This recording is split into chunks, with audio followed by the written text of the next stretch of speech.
win 3-0 in the series lid lifter against the Brewers. Milwaukee mustering only 3 hits against San Francisco pitching. Same two teams again tonight at Oracle Park. Logan Henderson will pitch against Landon Rope. Game time by the Bay is set for 8:45. Also from the Central, it was the Cubs over the Cardinals 7-3 in St. Louis. Milwaukee's lead in the division sits at 6 games after the Chicago win. The Packers announced their training camp PUP list, or at least part of it. Guard Aaron Banks, cornerback Kamal Haddon, defensive tackle Javon Hargrave, and tight ends Tucker Kraft and Luke Musgrave were on the list. Micah Parsons wasn't yet, but that's because he hasn't taken his physical yet. The Huddle starts now. I'm Doug Russell on Fox Sports Radio, Wisconsin. Good morning, Wisconsin, and welcome to the Huddle. I'm all for someone huddling if you have something to say. It's time to wake up and talk about the teams you love. Everybody wake up! Everybody wake up! With the guys you love. It's just about getting the group together. I need you, you need me today. Let's keep touching each other. Let's make sure we feel each other. Let's make sure we smell each other's breath. Watch us on YouTube, Facebook, and X. You need 15 or 20 huddles to correlate with a number of cameras. Take the cameras off the field and there'll be no huddles. Now gather around because it's time to huddle up. West left slot, 323 wide stick on 1. Ready, be alert for blitz. If it looks like man coverage, I'll check. I'll go 200 get. You got to cut and crack. Now cut and crack. Red, right, 18 Bob on 1. Ready, cut him and crack. If you look at this play, what we're trying to get is a seal here and a seal here and try to run this play in the alley. We know exactly what we got to do. All right? That's all the ball got to do. Let's go out and kick the tape. All right? 1, 2, 3. Keep doing what you're doing. Get our guys after and make the play. Be right, all the way outside. Wide, left, fake, 396 bag, D-hand, C-puck. Is that long enough for you? I want you to be proud of your profession. It's a great profession. Go out there and play this ball game like I know you can play it. With Drew Olson, Mythical, legendary figure. Bill Schmid, Oh, my God. This man's been out all night. and Armen Sarian. This is it. Don't get scared now. Sid says we ready? Fox Sports Radio Wisconsin is on the air. On the air and ready to take no prisoners on a Tuesday in the Goodland. It's the Huddle, Fox Sports Radio, Wisconsin, 920 Milwaukee, 1070 Madison, worldwide on the iHeart app, streaming live, Facebook, X, and YouTube. Welcoming all insomniacs, early risers, sociopaths at the health club, and folks who just can't get enough of the Huddle. Welcome to the 5 o'clock club. I'm Drew Olson, joined by Bill Schmid. Understandably so. It's the gritty little morning show that you didn't know that you could live without, Drew. That's right. And Armen Sarian behind the glass, producing the program. Good morning. We begin today with our thoughts and well wishes for the folks in the Fox Valley who got decimated by a ginormous tornado yesterday. Oh my goodness. The video of that, like, I don't know where you guys were experiencing it yesterday afternoon. I was hunkered down trying to keep the dog calm. Mm-hmm. And Home, yeah. it got, a little bit gnarly, not horrible, just kind of some sideways rain and some stiff winds by me. But when I saw the videos, I was like, holy cow, the freeway and the whole corridor up there, Appleton, Menasha. The Menasha High Grand School Chute. football field and just all of the homes and livelihoods just decimated. It's upside down cars. awful to see. Debris, I mean, The semi-truck over the middle, over the median. you're used to seeing, like, when you see these, a lot of times it's in Kansas or Oklahoma or something like that, Tornado Alley. But when you see these, and they've happened here before, obviously, we've had some Barneveld and we've had some tornadoes around. Dodge County's had a lot, yeah. Dodge County is seems to be our Oklahoma. Yeah, generally speaking, when you see the the red on the tornado warning, you kind of know that it's going to be in that area. For whatever reason, because the positioning of the lakes or whatever. But it was, it was stark. I checked in with our pals, Butchie and Nags, and both are doing well. Nags hit me back first. Butchie didn't get back to me till late, and I was getting worried. Nags said all his people are good. Worst part hit further south of his dad's place, but God, that was scary bleep. And then Butchie hit me back and thanks and said it was about a half-mile difference and we would be having a different story. Wow. Yeah, it's a humbling and scary thing to think about. And then when you see all the people's lives affected in the valley and you see the destruction, it's very eerie because the power of some of these storms is unbelievable when you really start thinking about these huge structures that are getting just thrown around by it. So a very sad thing. And luckily, I believe I didn't see any fatalities, any casualties anywhere. Yeah, I haven't Hopefully seen that anything. continues. And and everyone can work together and rebuild and get through it together, because you can do that. There are some things you can't replace, but it's still a harrowing, difficult thing to have to deal with in the time. And so we hope everybody's doing good up there, man. And we've been through some tough ones. I remember was it Stoughton in 2005? I want to say. I remember, and then in my youth there was a bad one in '96 in Oakfield was the one. So I saw it went to EF2. Very scary stuff up there. And now, what's the difference between the F2 and the EF2? It's a great question, Billy. I wish I knew more. We should get some of our meteorologist friends on that. Okay, that's the first time I've heard EF2. But if that's a 2, I don't want to know anything else higher up. And the eeriness is like because apparently now, I mean, I shouldn't say just now. People have been storm chasing for quite some time, but with the internet and with 4K cameras, Drew, and sweet super stealth stick video cameras that you can get, we got a lot of dudes trying to be content creators and storm chasers. And then like you see those videos, harrowing. And then after, as eerie as it possibly can be, like the sun comes out and the drone shots of all of the Menasha and Fox Valley area. Just a terrifying, terrifying day. But as sadly, the reality for a lot of folks across the world and across the country, everybody wakes up hopefully everyone wakes up the next day, and now it's, day one of rebuilding, and we're going to be here to help you at least make that can potentially a little bit better, and check on your people, because like you just said, it's good to be able to have those conversations, and sometimes it's therapeutic for those to discuss, like, that's how close we were and how close it can be to having a much different conversation. Yeah, indeed, Billy. Look out for each other. Look out for your neighbor. Look for ways to help each other, serve each other. F scale, I guess EF is just an updated version of that, enhanced F scale. So there's your answer. That sounds like B war and F war. They don't know exactly how to measure it. That's right. Or they have new measures. Yeah. Check-ins are welcome today. We'll be doing some buying and selling later in the program. 877-794-1973 is your ticket to the NicoletLaw.com talk and text line. And check in, especially if you're our friends from the Fox Valley. Love to hear from you. I was wondering, like, I know that the minor leagues are off on Mondays, the way that they structure things now, basically.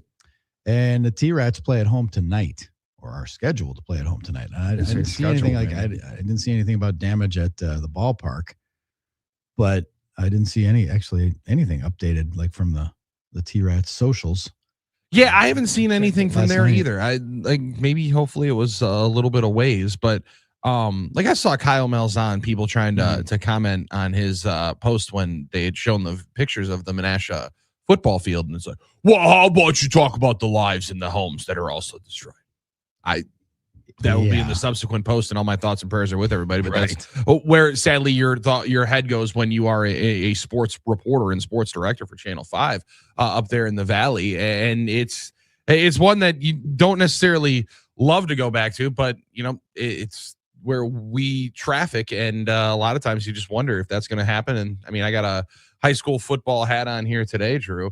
Sadly, those kids are going to be getting ready for their senior season in just a couple of weeks. So hopefully everything can get settled down and calmed down up there, that their year can go off without a hitch. Well, that is also a school and an important community center where people gather. Yeah. So I think that's kind of, I agree. It's kind of silly to go after somebody. Those are important places. They did stories about the decimation from the flooding and stuff of Hart Park, which is a facility that's used by a lot of high school teams. Right away with the big flooding last year in August. Yeah, they were shut down all last year as they rebuilt it. And that's news, because that affects, that affects people who don't even live there, because everybody. Marquette High plays, like, there's a lot of teams that play there and use that facility. So but I was also thinking about our meteorologist friends. This storm came together really quickly, and for everybody who bitches when they interrupt Dancing with the Stars for a weather update, and it's like, why are they saying this? It's that Dodge County. What do I care about Dodge County? Like, this is what it's about, man. Because absolutely. And like, couldn't say it better right there. Thankfully, I mean, I don't know. There's never a good time, but you'd rather have this happen at noon than at midnight when people are asleep, right? Very true. I mean, very true. You might wake up to the alert on your phone or the sirens, but damn, this one came together quickly. And it's not like I think there was talk of like a chance for severe weather, but you can't really predict something like this. And again, I think Lake Winnebago and their proximity to that just I'm no meteorologist, but I think that spiced affects up things. the energy in there. Yeah, I think so. And it was the perfect storm of, like, I think the dew points were in the high 70s or low 80s yesterday. I mean, we mentioned it. You walked outside yesterday and the glass is fucked up. It was a different You day. could cut it with a that's for knife, sure. man. You could cut that humidity with a knife. But yeah, that and then some of the video I've seen just harrowing of people driving and people even outside like a Target and stuff at noon, it looked black as midnight. And then to see all the debris. And when I saw, you see debris scattered and stuff, and like they're gonna find homes and artifacts and from homes like miles away All over the place. Yeah. because the debris field, like the debris was up in like the 10,000, 15,000 feet range. That's how the updraft, that's how strong the storm was. So absolutely harrowing that we had this path. And then there was also like golf ball and baseball sized hail and accompanying it in other spots. Our friend Brooke Brighton had some just incredible digital assets of horrifying devastation, but then also like the one of a viewer of hers shot of inside their house looking at the patio door while it was happening outside. And you're right, it's 1 PM and you'd swear to God it's the middle of the night. It was a very, very distressing day, and it just comes very, very quickly, instantly. All of a sudden you're like, whoa. 160 mile an hour winds, and it happened between 11:55 and 11:59, just east of the rail yards off West 2nd Street, passing over or near Xavier High School, and then crossed the Fox River over a US 10 near the Menasha Youth Sports Complex and Route 47, and then it intensified at 12:05 as it passed over Jefferson Park, and a huge debris ball appeared on the radar. That's what they were. That's when it got really real. And it strengthened over Lake Winnebago and then hit the other side. Looks like that was east the thing. of Lake Winnebago. And wow. On the ground for approximately 30 minutes. It's crazy. Oh, yeah. And here's debris was lofted between 16,000 and 20,000 feet. That's airplane height to have debris that high. It's really unbelievable. And it is such a rare occurrence. I mean, obviously the risk is always there, and we're in and around it in Wisconsin, but you're right. There was some meteorological confluence of events that made this quick and devastating, because there wasn't a lot of, I don't want to say a lot of warning that people thought there could be a high tornado risk today. And then those conditions ramped up all at once. So that also made it tough. Perfect storm. I know some people around here just imagine you're out on the golf course and this comes up, or you're on, God forbid, on the lake or Summerfest or something. Yeah, sadly, like we saw a couple of weeks ago with those in Lake Geneva. Yeah, right. There's always going to be the people that say they know better, but this thing can come on you so quickly, and there's only so many escape routes at certain spots. Yeah, and just think about the timing of it. The EAA event was just last week, and that was harrowingly close. Obviously, it was north of there, but still, wow. Just a trip, man. It's like we're hoping everybody is okay. I know the cleanup from a catastrophe like this is going to be long and arduous, and they don't have power up there. You don't have boil for the water. You have boil advisories and stuff. So no water, no power. It's not fun. So we're wishing the best for everybody up there as we sit from our perch. Something else. All right. So sports wise, Brewers lose late last night. Raise your hand if you watched a single pitch of the game. Watched way too much of it.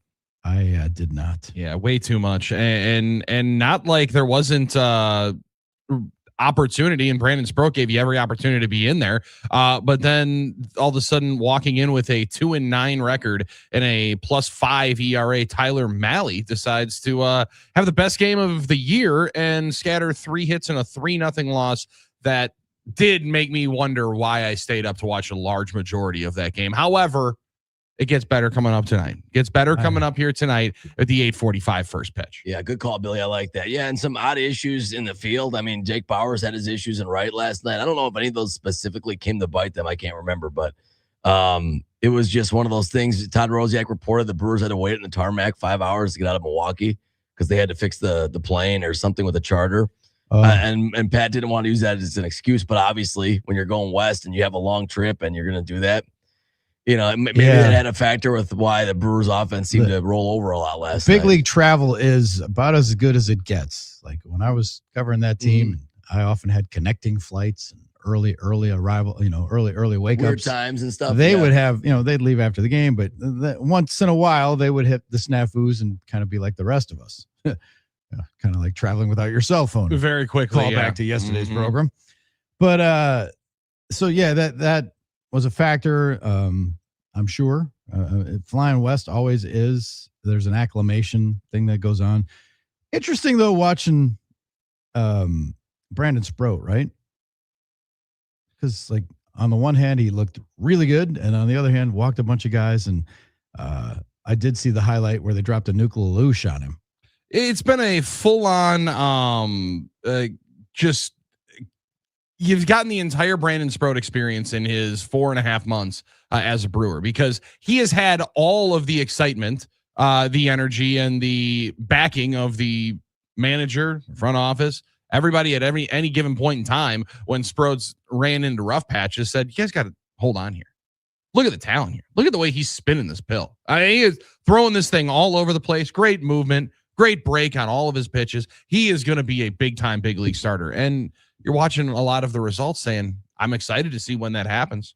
I'm excited to see when you're not walking the first 4 guys against the White Sox, or 3 guys against the White Sox, and then I think on a 2-0 or 3-0 pitch, giving up a granny. So you've worked through a lot of them. And last night was a good Brandon Sproat experience where, I mean, he can't catch the fly ball for Jake Bauers in the first inning, but he can get you out of it, and does. And then just a couple too many walks in the third inning, and it comes back to bite you. You put too many guys on base freely, they are going to come around and score. And that's exactly how you got beat by the Dodgers a year ago. It feels like you've lived the entire Brandon Sproat experience in the 4.5 months, and we get him for another 4.5 years. So it could be a lot more fun. Yeah. But it's a time, and one of the biggest reasons why, Drew, I think it's time that they start really finding somebody on the starting pitching market here in the next 7 days before that August 3rd deadline. I was thinking about it, and if you're going to make that big swing, if you're going to go get that Tarek Skubal, to use the big name. Mm-hmm. If they ask for Brandon Sproat in the deal, would you throw him in? Oh, I would. Yeah, I would not be be against. You just said like 4 years of team control and some tantalizing stuff. Like you can learn how to hold runners on and not allow stolen bases. You can do that. Yeah, well, he's good at that. He leads the big leagues in pickoffs. It's about letting the guy steal first base, which is the biggest problem for him. That's true. Yeah, it was a weird night. For some reason, they were running on him and the Brewers, and it was a weird. That usually isn't his problem. It's actually the opposite. But you're right, Billy. You can't allow that many guys on. You're picking guys off because you got that many guys walked. But Sproat is a guy I think is going to get better. I mean, he's got talent. He's got stuff. He's young still, and he's going to work through stuff and improve. And that's probably what makes him tantalizing as a trade prospect. Quality start, you'll take it. But it was a rocky ride to a quality start, right? Yeah. And you give up. He worked his way through the heart of their order a couple of times in precarious situations, and then gave up run scoring hits to guys that you would think that he'd be able to get out. Oh, yeah. I mean, when you got a guy on third facing Devers, that's then a rise in Devers. Those are the moments that you don't want. And then when in the homer goes to some guy that not a whole lot of us McRae have ever heard in the 8-hole. It was his first homer. Tougher to realize. It's also what a different game to play in the late stages of July, where you come back from, or you go out west from American Family Field, where you could tell some people it was a sauna this weekend. The humidity, it could be a steam room at your local health club. And then all of a sudden you roll out west, and the sun's blasting in Jake Bauers' eye, can't catch the first fly ball. And all of a sudden in the middle of the 5th inning, it looks like it's about 50 degrees. It's a quick, major contrast going out and playing all summer long and then going and hanging out in San Francisco. Lane Grindle really enjoyed the Mark Twain quote. Again, I think I've heard him say it every single time. Yeah. And by the way, San Francisco, but they're saying it was not Mark Twain. It was someone else, but it wasn't. It was misattributed to Mark Twain. Okay. Yeah, the coldest winter I ever spent was a summer in San Francisco. Yes, sir. Yeah. Oh, now I gotta figure this out. It was apparently not Mark Twain that said that. It was misattributed. But hey, it's a good line. And well, they were wearing true there. Yeah, they were wearing it out last night. That's for sure. Oh yeah, I saw Sophia Minert in the press box on Sunday. And we were talking about going to San Fran, and Rock was saying, Rock, who's going to join us today at 7:30. He said, he was like, yeah, they're leaving right after the game. And I'm like, oh, so if this is a tough one to pack for. She's like, it's all about the layers. Oh, yeah, 100%. You got to have layers to go to San Francisco because, like you said, it can start out balmy, and in the blink of an eye, it can be freezing. Yeah, I mean, when it looks like a playoff game in the stands and you see a lot of parkas, that's when you know it's a different spot, a different place during the schedule that you're making. No question. So we are another day closer to the trade deadline. No action. We've got pup lists to talk about with the Packers and the NFL. Some last minute contract shenanigans, negotiations going on in the NFL as camps are opening. Packers hit the field on Wednesday, which will mark the debut of Training Camp Live. Cannot wait. 11 a.m. tomorrow, Billy baby. and Wayne tomorrow, live from Lambeau Field in the first Underwear Olympics workout of the season, the 2026 season. Going to be fun. We got buying and selling today. We mentioned we got Rock going to join us. We'll talk to him about his plans. It was a hell of a homestand. He and BA back together. He and BA are going to be reunited for many of the games rolling forward in August and September, which is good. That's what I like to hear. Not that we don't enjoy the stylings of Lev and Vinny and never going to say that. No, but it is. It's nice to know home's where the heart is and home's where Rock is. I mean, like that is one where as long as you're going to go 7-2 on the 9-game homestands, I wouldn't make any trips either. Like that would be as long as they're going to get those kind of dubs, Drew, while we're out there, we might as well hang out. Yep. Might as well. All right. We are off and running the Tuesday edition of the show you didn't know you can't live without. You are in the Huddle, Fox Sports Radio, Wisconsin.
Tuesday edition of the Huddle from headquarters. Drew, Billy, and Armen on Packers training camp eve. Thank goodness. Happy holidays to everybody who celebrates, including our pal Bill Schmidt, who will be live with Wayne Larrabee tomorrow as the Packers fire it up. 11-1 training camp live right here on these airwaves and interwebs. You can find it and listen to it and enjoy it. I don't know what that means for Billy. Are you going to pop in on your way up to? Yeah, I'm thinking I'll especially since we don't have a halftime correspondent, no Dolph this week. I'll be in here before we fly up. And nice. There's dose of Billy. I just like we get a double dose, Billy, of you today. Yeah, or not today. Tomorrow. The rest of this week. Tomorrow. Well, I'm excited for that. I'm probably about the same amount of time, but I like where your head's at. Two different but stints. you're in the mix for the next 3 days. However, Sunday is when it will actually ramp up. We all understand that. But the pups and the non-pups for the dogs barking this week, that was seemingly the big news yesterday after the finance reports, Drew, that we actually got the player reports. Yeah, and it was a mixed bag of good news and bad news, right? Zach Tom and Devontae Wyatt are not on the pup list. All right, there's good news to play, which I was, kind of holding my breath because the lack of information about Zach Tom was getting a little loud. Yeah, and I was almost beginning to believe that they would just take, out of the abundance of caution, have Tom on the pup list and ease him in as much as possible. The Devontae Wyatt one, I guess, was a little bit more understandable because I don't know that they're letting him put pen to paper in that sweet white suit with the green tie that he did on that $57 million extension if they don't feel pretty confident that he's good, but both of them ready to go. That's good news, at least. So the other pups physically unable to perform. Tucker Kraft, all right, no shock. I knew that. Devon Hargrave, Aaron Banks, Luke Musgrave, Kamal Haddon. Kamal Haddon, kind of knew that was going to be there. But I don't know what Hargrave, Banks, and Musgrave were dealing with, although Banks and Musgrave were not in the OTAs and stuff. They didn't play. So yeah, and that's the cavort. Man, that's the one with Aaron Banks. Now, Javon Hargrave, he's a vet. He's 30-some years old. I'm okay with figuring out how long it's going to be for him to be able to ramp up. But Aaron Banks last year started camp by having a back injury right before he got into pads and then missing the first couple of days of pads. And it just felt like it started an avalanche of injuries that he was not able to get back from. And for this to be the way you start year 2, where you already knew that there were going to be questions, but now I think there might be some solutions over there at left guard, make you feel a little bit more comfortable. That's a high price player that has been already in the crosshairs in his first year plus, Drew, in Green Bay. And this is not the way to put a little stamp on year number 2. Can't make the club in the tub. You can't ingratiate yourself with the fan base if you're not available to play. Now, I don't know how the pup machinations work. I know that if you're on it, you can't practice, right? You work out and do some rehab stuff, but you can't practice on the pup list. Now, and I know that they got in yesterday. Injured guys got in. They get in early and get their physicals, and that's why we got the declarations. Chris Brooks on the non-football injury list. That was a surprise. Don't know what that entails. Don't know what happened there. I guess it'll be addressed today with Goody and tomorrow. I assume very quickly there at 9:20. Goody and LaFleur meet with media tomorrow. But then Micah Parsons will join the pup list Tuesday. Why didn't he go on Monday? Did he not travel to Green Bay and get a physical yet? Or what is the I don't know what the delay is. Why he was special. There was a timing mechanism thing, and our friend Aaron Nagler was on it right away and expected it to be. Now, I still don't necessarily know, as he said, an interesting omission, but vets don't officially report until tomorrow. So I thought injured guys had to report earlier. I would have thought so. Rob Domofsky doubled it up with he'll be placed on the pup list most likely tomorrow. Told it was a procedure timing thing. Just needs to be on the reserve list before the first training camp practice on Wednesday. Then he'll go on the PUP list. So maybe that's how it won't count towards active bodies before a certain number of days onto the list. But whenever Parsons gets put on there, at least feels a little bit better. He had a sweet post yesterday on his IG, Drew, of getting himself prepared and ready to go and lock in inside of Lambeau Field at that sweet new complex to work out at, because they've got a lot of options and a lot of opportunities to improve. Him, most importantly, being healthy in the stretch run of games, the easiest one. But they got a lot of bodies that are going to need a lot of reps here early on in camp. And it might not be the worst thing you always want your best players on the field. But might not be the worst thing that Micah Parsons going to take some of this camp off and allow for the full-on Brenton Cox, Barron Sorrell, everybody else, Colin Oliver and company to develop behind Deni Dennis Sutton, because you got to figure out who's going to not only be on the team, but Drew, that guy's going to play. Those third and fourth edge rushers play, and there's some legitimate battles for snaps right there. They do, and that's something that it's gonna be fun to watch because it's the Jonathan Gannon era with this defense. Different, yes, no and doubt. You got to see how they're deployed and what his philosophy is on giving guys breathers and when they play. It's not I guess it's one of those things like, what plays are you in for? Yes, Well, people joke of you don't take plays off. Well, that's a bold-faced lie. You have to you probably have to take at least a couple off, even if you are one of the highest usage guys in the league. Parsons didn't like how much they took him off the field a year ago. I don't necessarily know if that was as much a Jeff Hafley thing. If a couple of years before it was a Joe Barry thing with the snap usage and the percentage of plays on the field for some of their best guys, like Rashawn Gary would be for a long time. Heard that a lot. Yeah. But Parsons said it a bunch last year. He's like, I don't like how much I'm coming off the field. I wonder if that would be a difference or if that's just a Matt LaFleur model, Drew, more than one of the coordinators. He's like, no, I have a belief system as to you get 70% of the plays and we want you at your absolute peak for those, and we'll find somebody else for the other 30. Yeah, that's going to be interesting to watch shake out.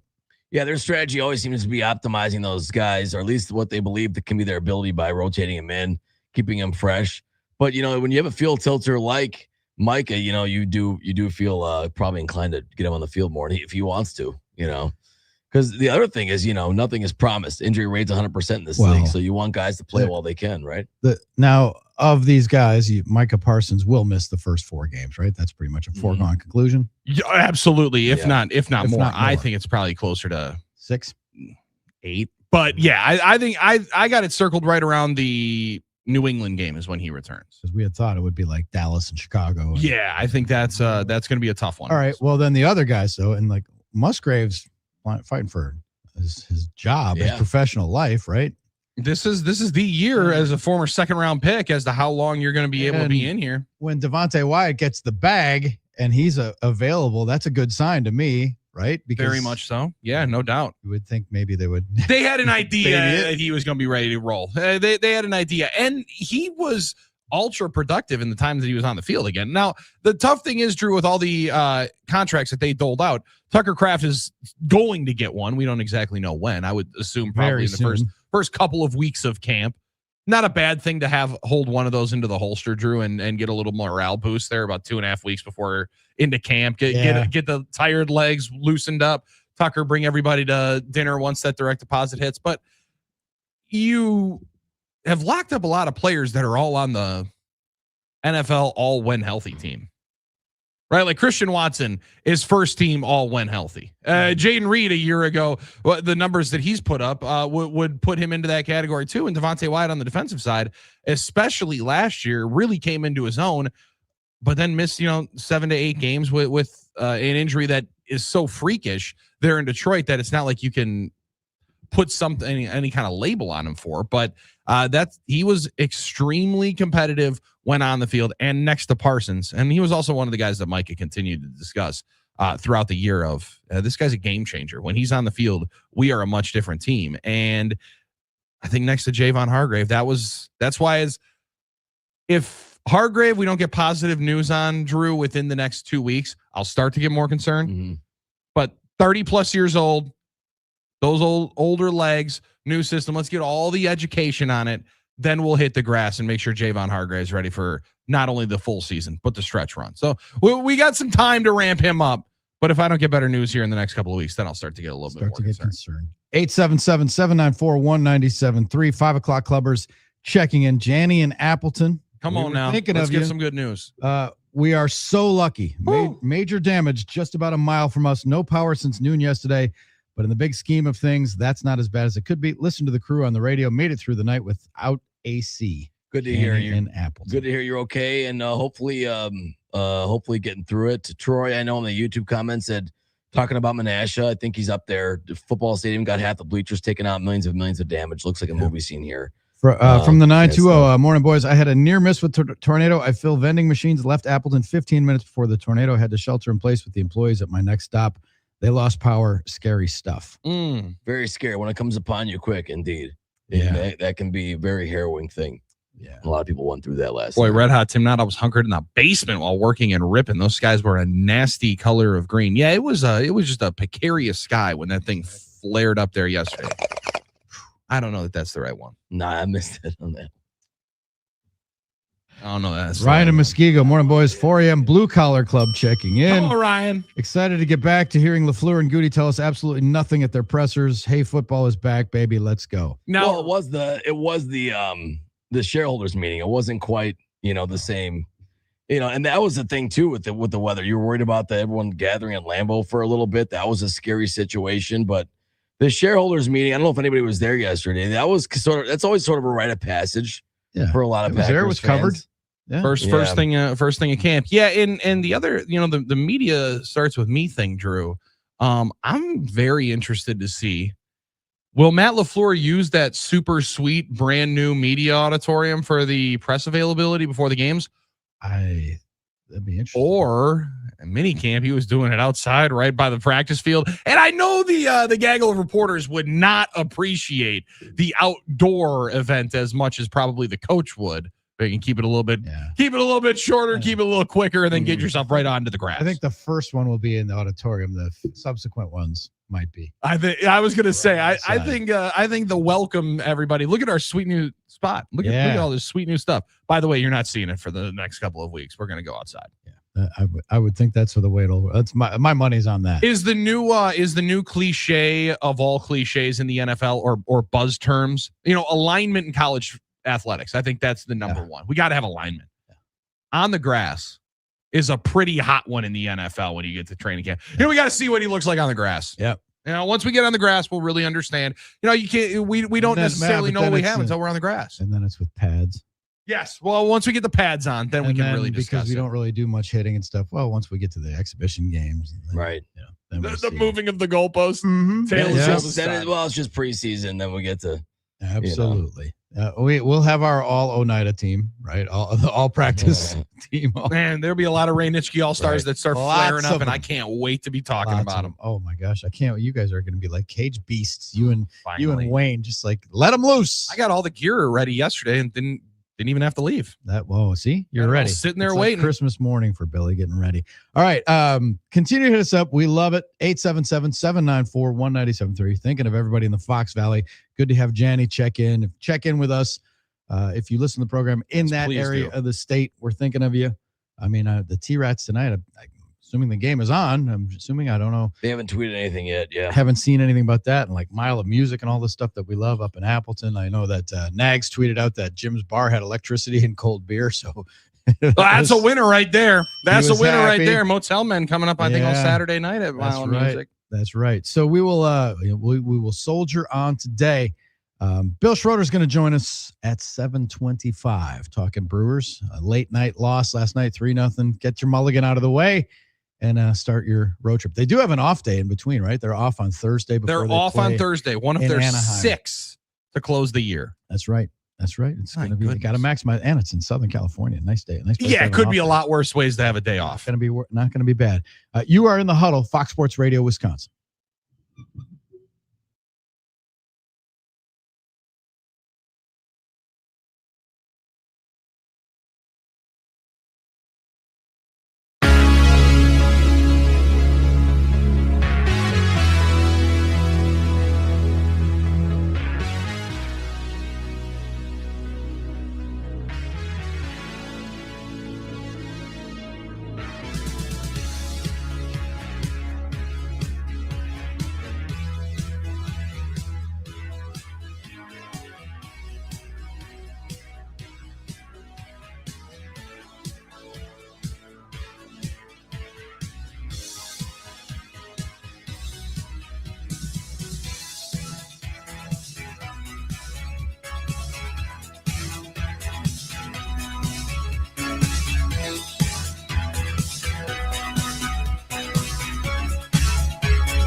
Huddled up on a Tuesday.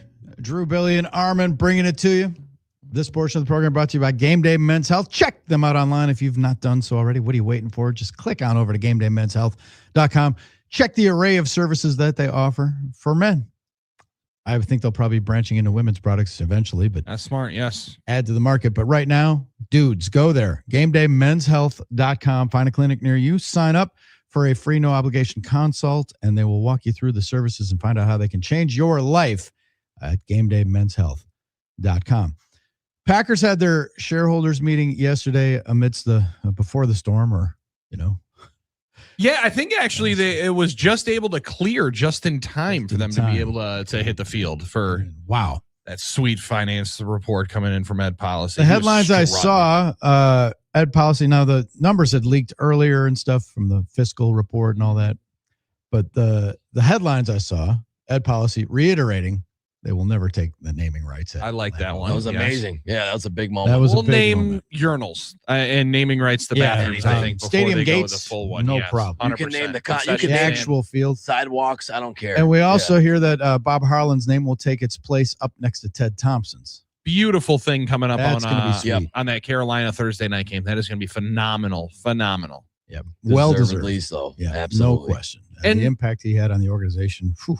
And I do like the statement a couple of times. And I don't know if it was in front of the fans or if it was more talking to some reporters, but reiterating something that he told you guys when you were up there, that when he first got the job, one of the other things is going to be the multiple revenue streams that you can get. He talked with Nags and Banky as well on Packers transplants of we can find multiple concerts. We don't have to do this one thing a year deal anymore. Some soccer match is going to be a thing, college football games, and you can really increase the revenue. Their field is so superb that I believe it can handle 1 to 2 more. I mean, it's not going to be Jerry Jones and AT&T Stadium where they're playing 4 games a weekend on there. No. But you can add in some more revenue by letting it be the destination that people know it is. No question. I mean, well, starting this year with the Badgers and Notre Dame. Mm-hmm. It's like 6 years overdue, but it's finally happening. Yeah. Finally one of those deals. That's going to be pretty sweet.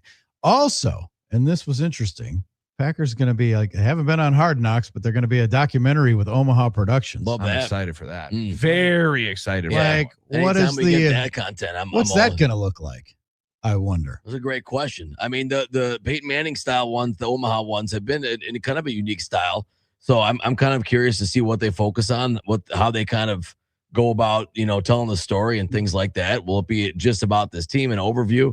I'm curious about that. I think it'll be fun. But any Billy knows this too. And we're suckers for it. Any sort of Packers content like that, I will absorb and eat up. Anything that's directed and produced by Peyton Manning is going to be really good. Yeah, absolutely. I mean, His stuff's been good. Like from the television standpoint, everything he has touched has turned pretty damn gold. And like the quarterback series, I think has been really, really good. Tight end and wide receiver, he was at the forefront starting that with Omaha Productions. I would expect it to be more of like a long-standing thing because it was a couple years ago, if I'm not mistaken, at training camp when he was walking down the bike trail. That was 2 summers ago, if I'm not mistaken. That was, I believe, when they were locking in to be able to do the documentary. So years of production, you're saying, Billy, an overview kind of thing, a long-range look at Green Bay? Is that what you're wondering? That's what I'm guessing. Yeah. Yep. Oh, that's what I'm thinking. Yeah. It'd be pretty cool. I think it's going to be a long-term project. I think it's going to be pretty sweet, though. I mean, they have his company has done some pretty magical things in the sports media landscape, and it's not Untold, which means it will be definitely worth your while watching. As long as it's not Netflix Untold, indeed. Yeah. The idea that things like that or Hard Knocks we're serving as a distraction, I think we're moving past the reality that you can avoid those things. I mean, there's going to be content being shot everywhere at all times now. And when it comes to sports, if it's not Hard Knocks, it'll be something like this, or teams are doing their own content shooting as it is. I think once upon a time, the teams were trying to avoid Hard Knocks and things like that because they're like, oh, we don't want the distraction during camp.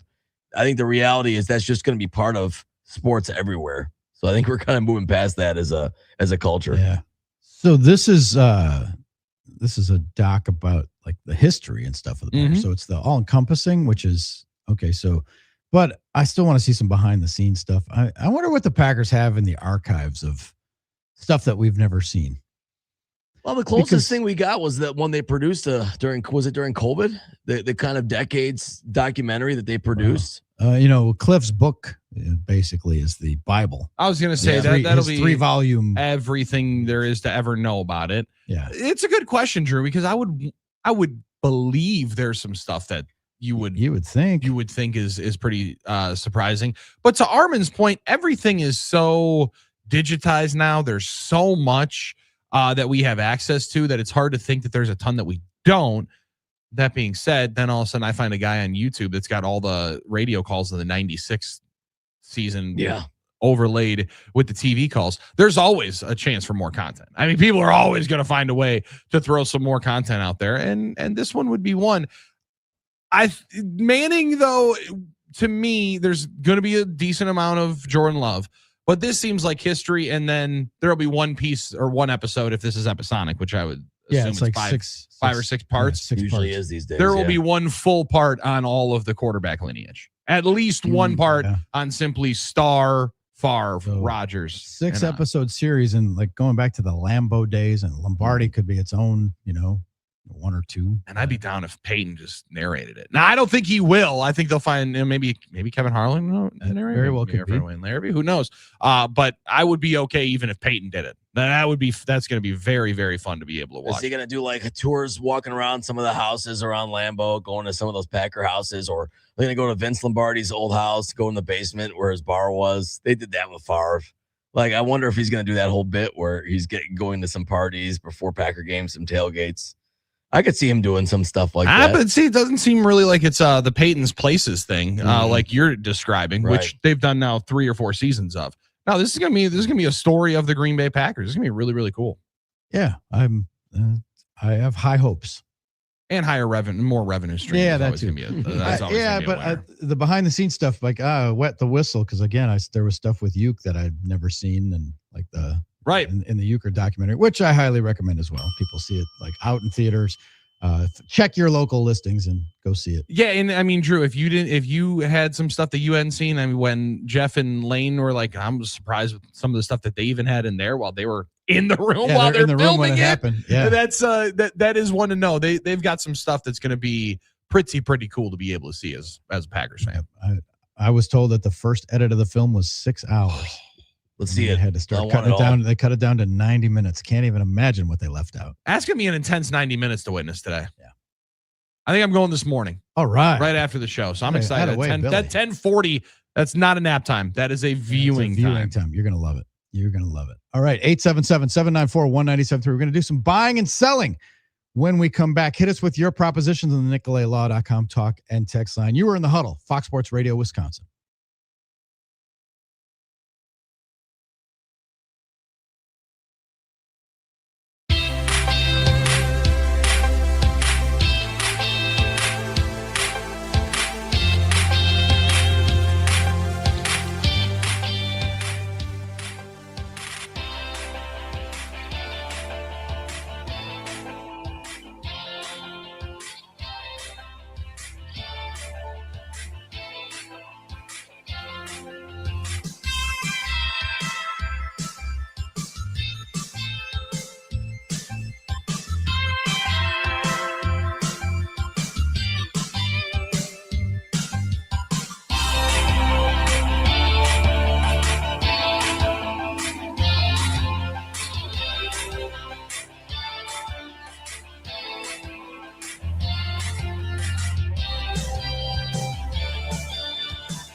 I'm Doug Russell. Maybe it was jet lag, maybe it was just one game of 162, but last night the Brewers didn't bring much to their series opener against the Giants.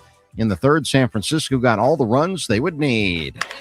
And he rolls in the right field, a base hit, and here comes Rodriguez. Bowers with the throw. Cut off. Arise with the hit. Giants lead 1-0. Grant McRae would add a 2-run homer in the fourth. That was it. The Brewers lose in a shutout to the Giants 3-0. Milwaukee mustering only 3 hits against San Francisco pitching. Same two teams again tonight at Oracle Park. Logan Henderson pitches against Landon Roop. Game time is set for 8:45. Also from the Central, the Cubs beat the Cardinals 7-3. Milwaukee's lead in the division now sits at 6 games after the Chicago win. And football starts tomorrow officially as the Packers open up training camp. Hour 2 of the Huddle starts now. I'm Doug Russell on Fox Sports Radio, Wisconsin. Good morning, Wisconsin, and welcome to the Huddle. I'm all for someone huddling if you have something to say. It's time to wake up and talk about the teams you love with the guys you love. It's just about getting the group together. I need you, you need me today. Let's keep touching each other. Let's make sure we feel each other.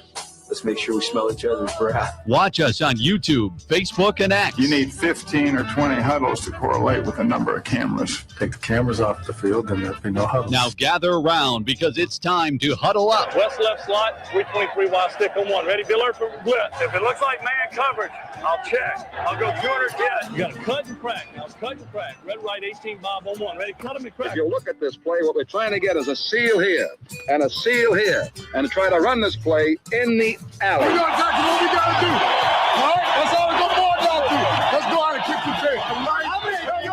1, 2, 3. Keep doing what you're doing. Sit out now and make the play. Be right all the way outside. Wide, left, fake, 396 bag. Be here and see puck. Is that long enough for you? I want you to be proud of your profession. It's a great profession. Go out there and play this ball game like I know you can play it. With Drew Olson, Mythical, legendary figure. Bill Schmidt, Oh my God, this man's been out all night. and Armen This Sarian. is it. Don't get scared now. Says, we ready? Fox Sports Radio Wisconsin is on the air. Rolling through a Tuesday in the good land. It's the Huddle, Fox Sports Radio, Wisconsin. Drew Olson, Bill Schmidt, Armen Sarian, your trio here, your Tuesday trio.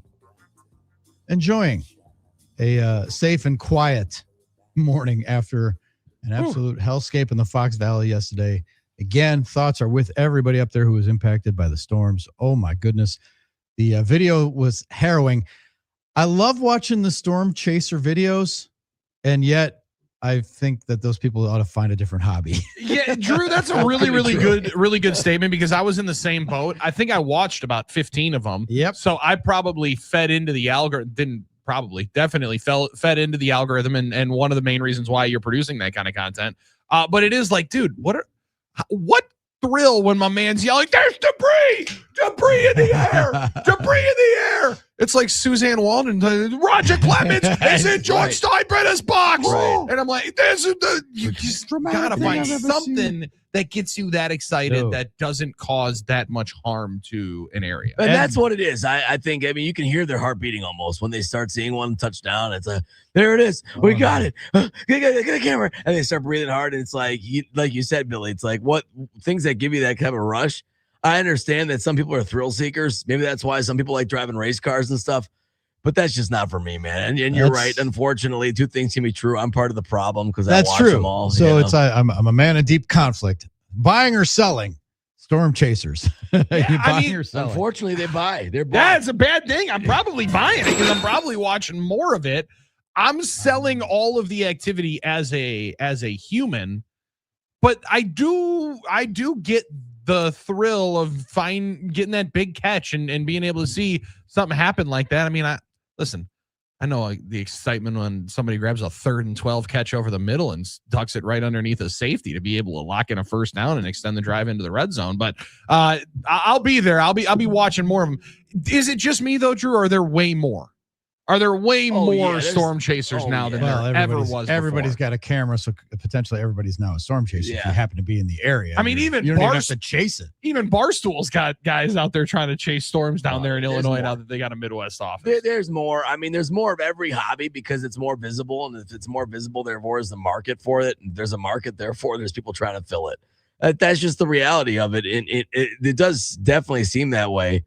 But to Drew's point, I guess what constitutes a real storm chaser versus a casual, just getting something on their phone probably is different. But, I like to think that maybe the guys that do the real storm chasing also have the ability to have a little more knowledge of when they should go in and out of some of these storms. I've seen some people try and go at them with drones, but that's a futile process because the drone will just get whipped around. So some people try and send drones into like volcanoes. I've seen that before. So, I mean, we're suckers for content these days. That's for sure. We are suckers for content, but that's something I'll never be doing. You'll never see me trying to floor it, trying to chase a tornado. I just don't have the. No, you're shaming people to go into the basement from your basement. I'm more. My thrill seeker is staying safe. That's how I catch a thrill is by going to the basement, make sure your flashlight has enough batteries in it. So that's all we can say. It was the. I was looking more about the situation last night in Lake Winnebago, I guess, and Red Hot Tim Knott talked about it on the text line. The tornado pulled the water up, I guess, creating a tsunami from Lake Winnebago. The water was kind of a phenomenon, and it created a massive algae bloom on the lake. So there's some video of that online. So there you go. Once again, the video we're watching, trying to find some videos of it, but some crazy things happening in the world of weather last night. So everyone just stay safe and help each other out there. Yep. Hit us with your buy or sell propositions, 877-794-1973. You buying or selling the Odyssey movie? Billy's going to go see the Euchre doc, but the Odyssey movie, I've heard good things from people who've seen it. Now, it was shot in IMAX, but it's available in the 70 millimeter at your local Cineplex. But if you see it, there's only like one IMAX theater around. I think that's Mayfair, right? Travis Scott's in this? If you go see the Odyssey to go see it at an IMAX theater, they're booked out to like October, basically. That's the thing. Is it worth seeing if it's not an IMAX? That's kind of the debate I've had. I've heard yes that it is. It is, and it's a 3-hour movie that goes quicker than that. I've heard. I can't handle the IMAX. I know I'm weak. I'm soft. I'm tough. My stomach does not do well in the IMAX. I really wish it did.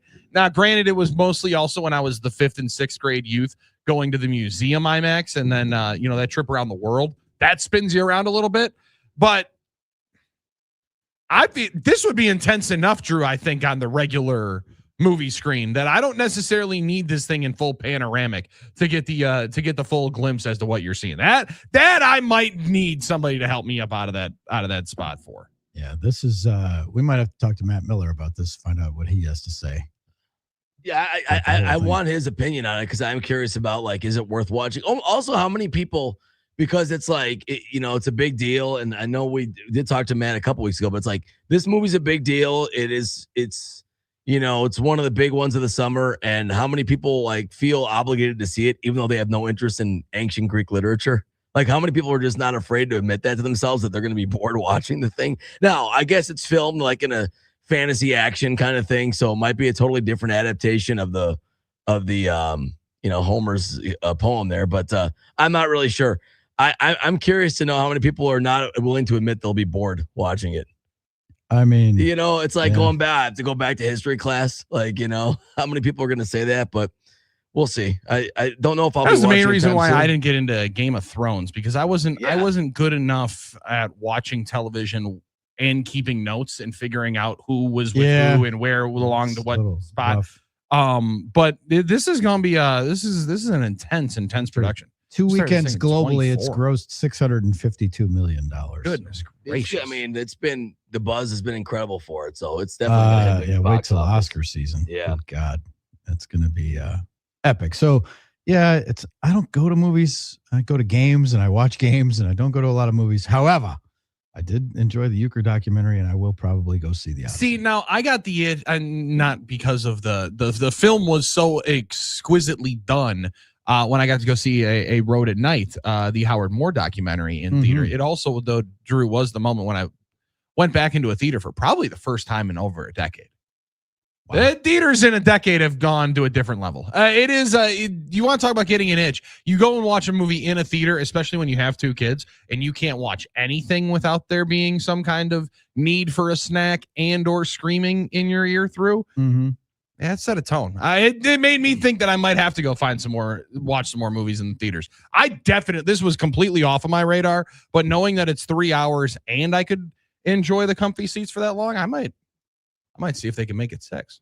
I was gonna say, if you can get a nap in, I mean, that might be the way to go. That sounds like a decent way to spend the afternoon. That's not bad. After the meal, you get the meal first. Yeah, 100%, Armen. Yes, 100%. And then all the candy you snuck in, like, that's the way to go. They deliver beer to your seat at some of these places now too.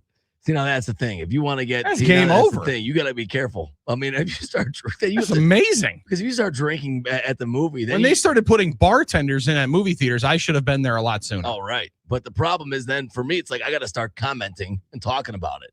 If I start drinking, and then it's like, all right, can this guy shut up in the back? Travis Scott does make a cameo appearance, Billy. You're right.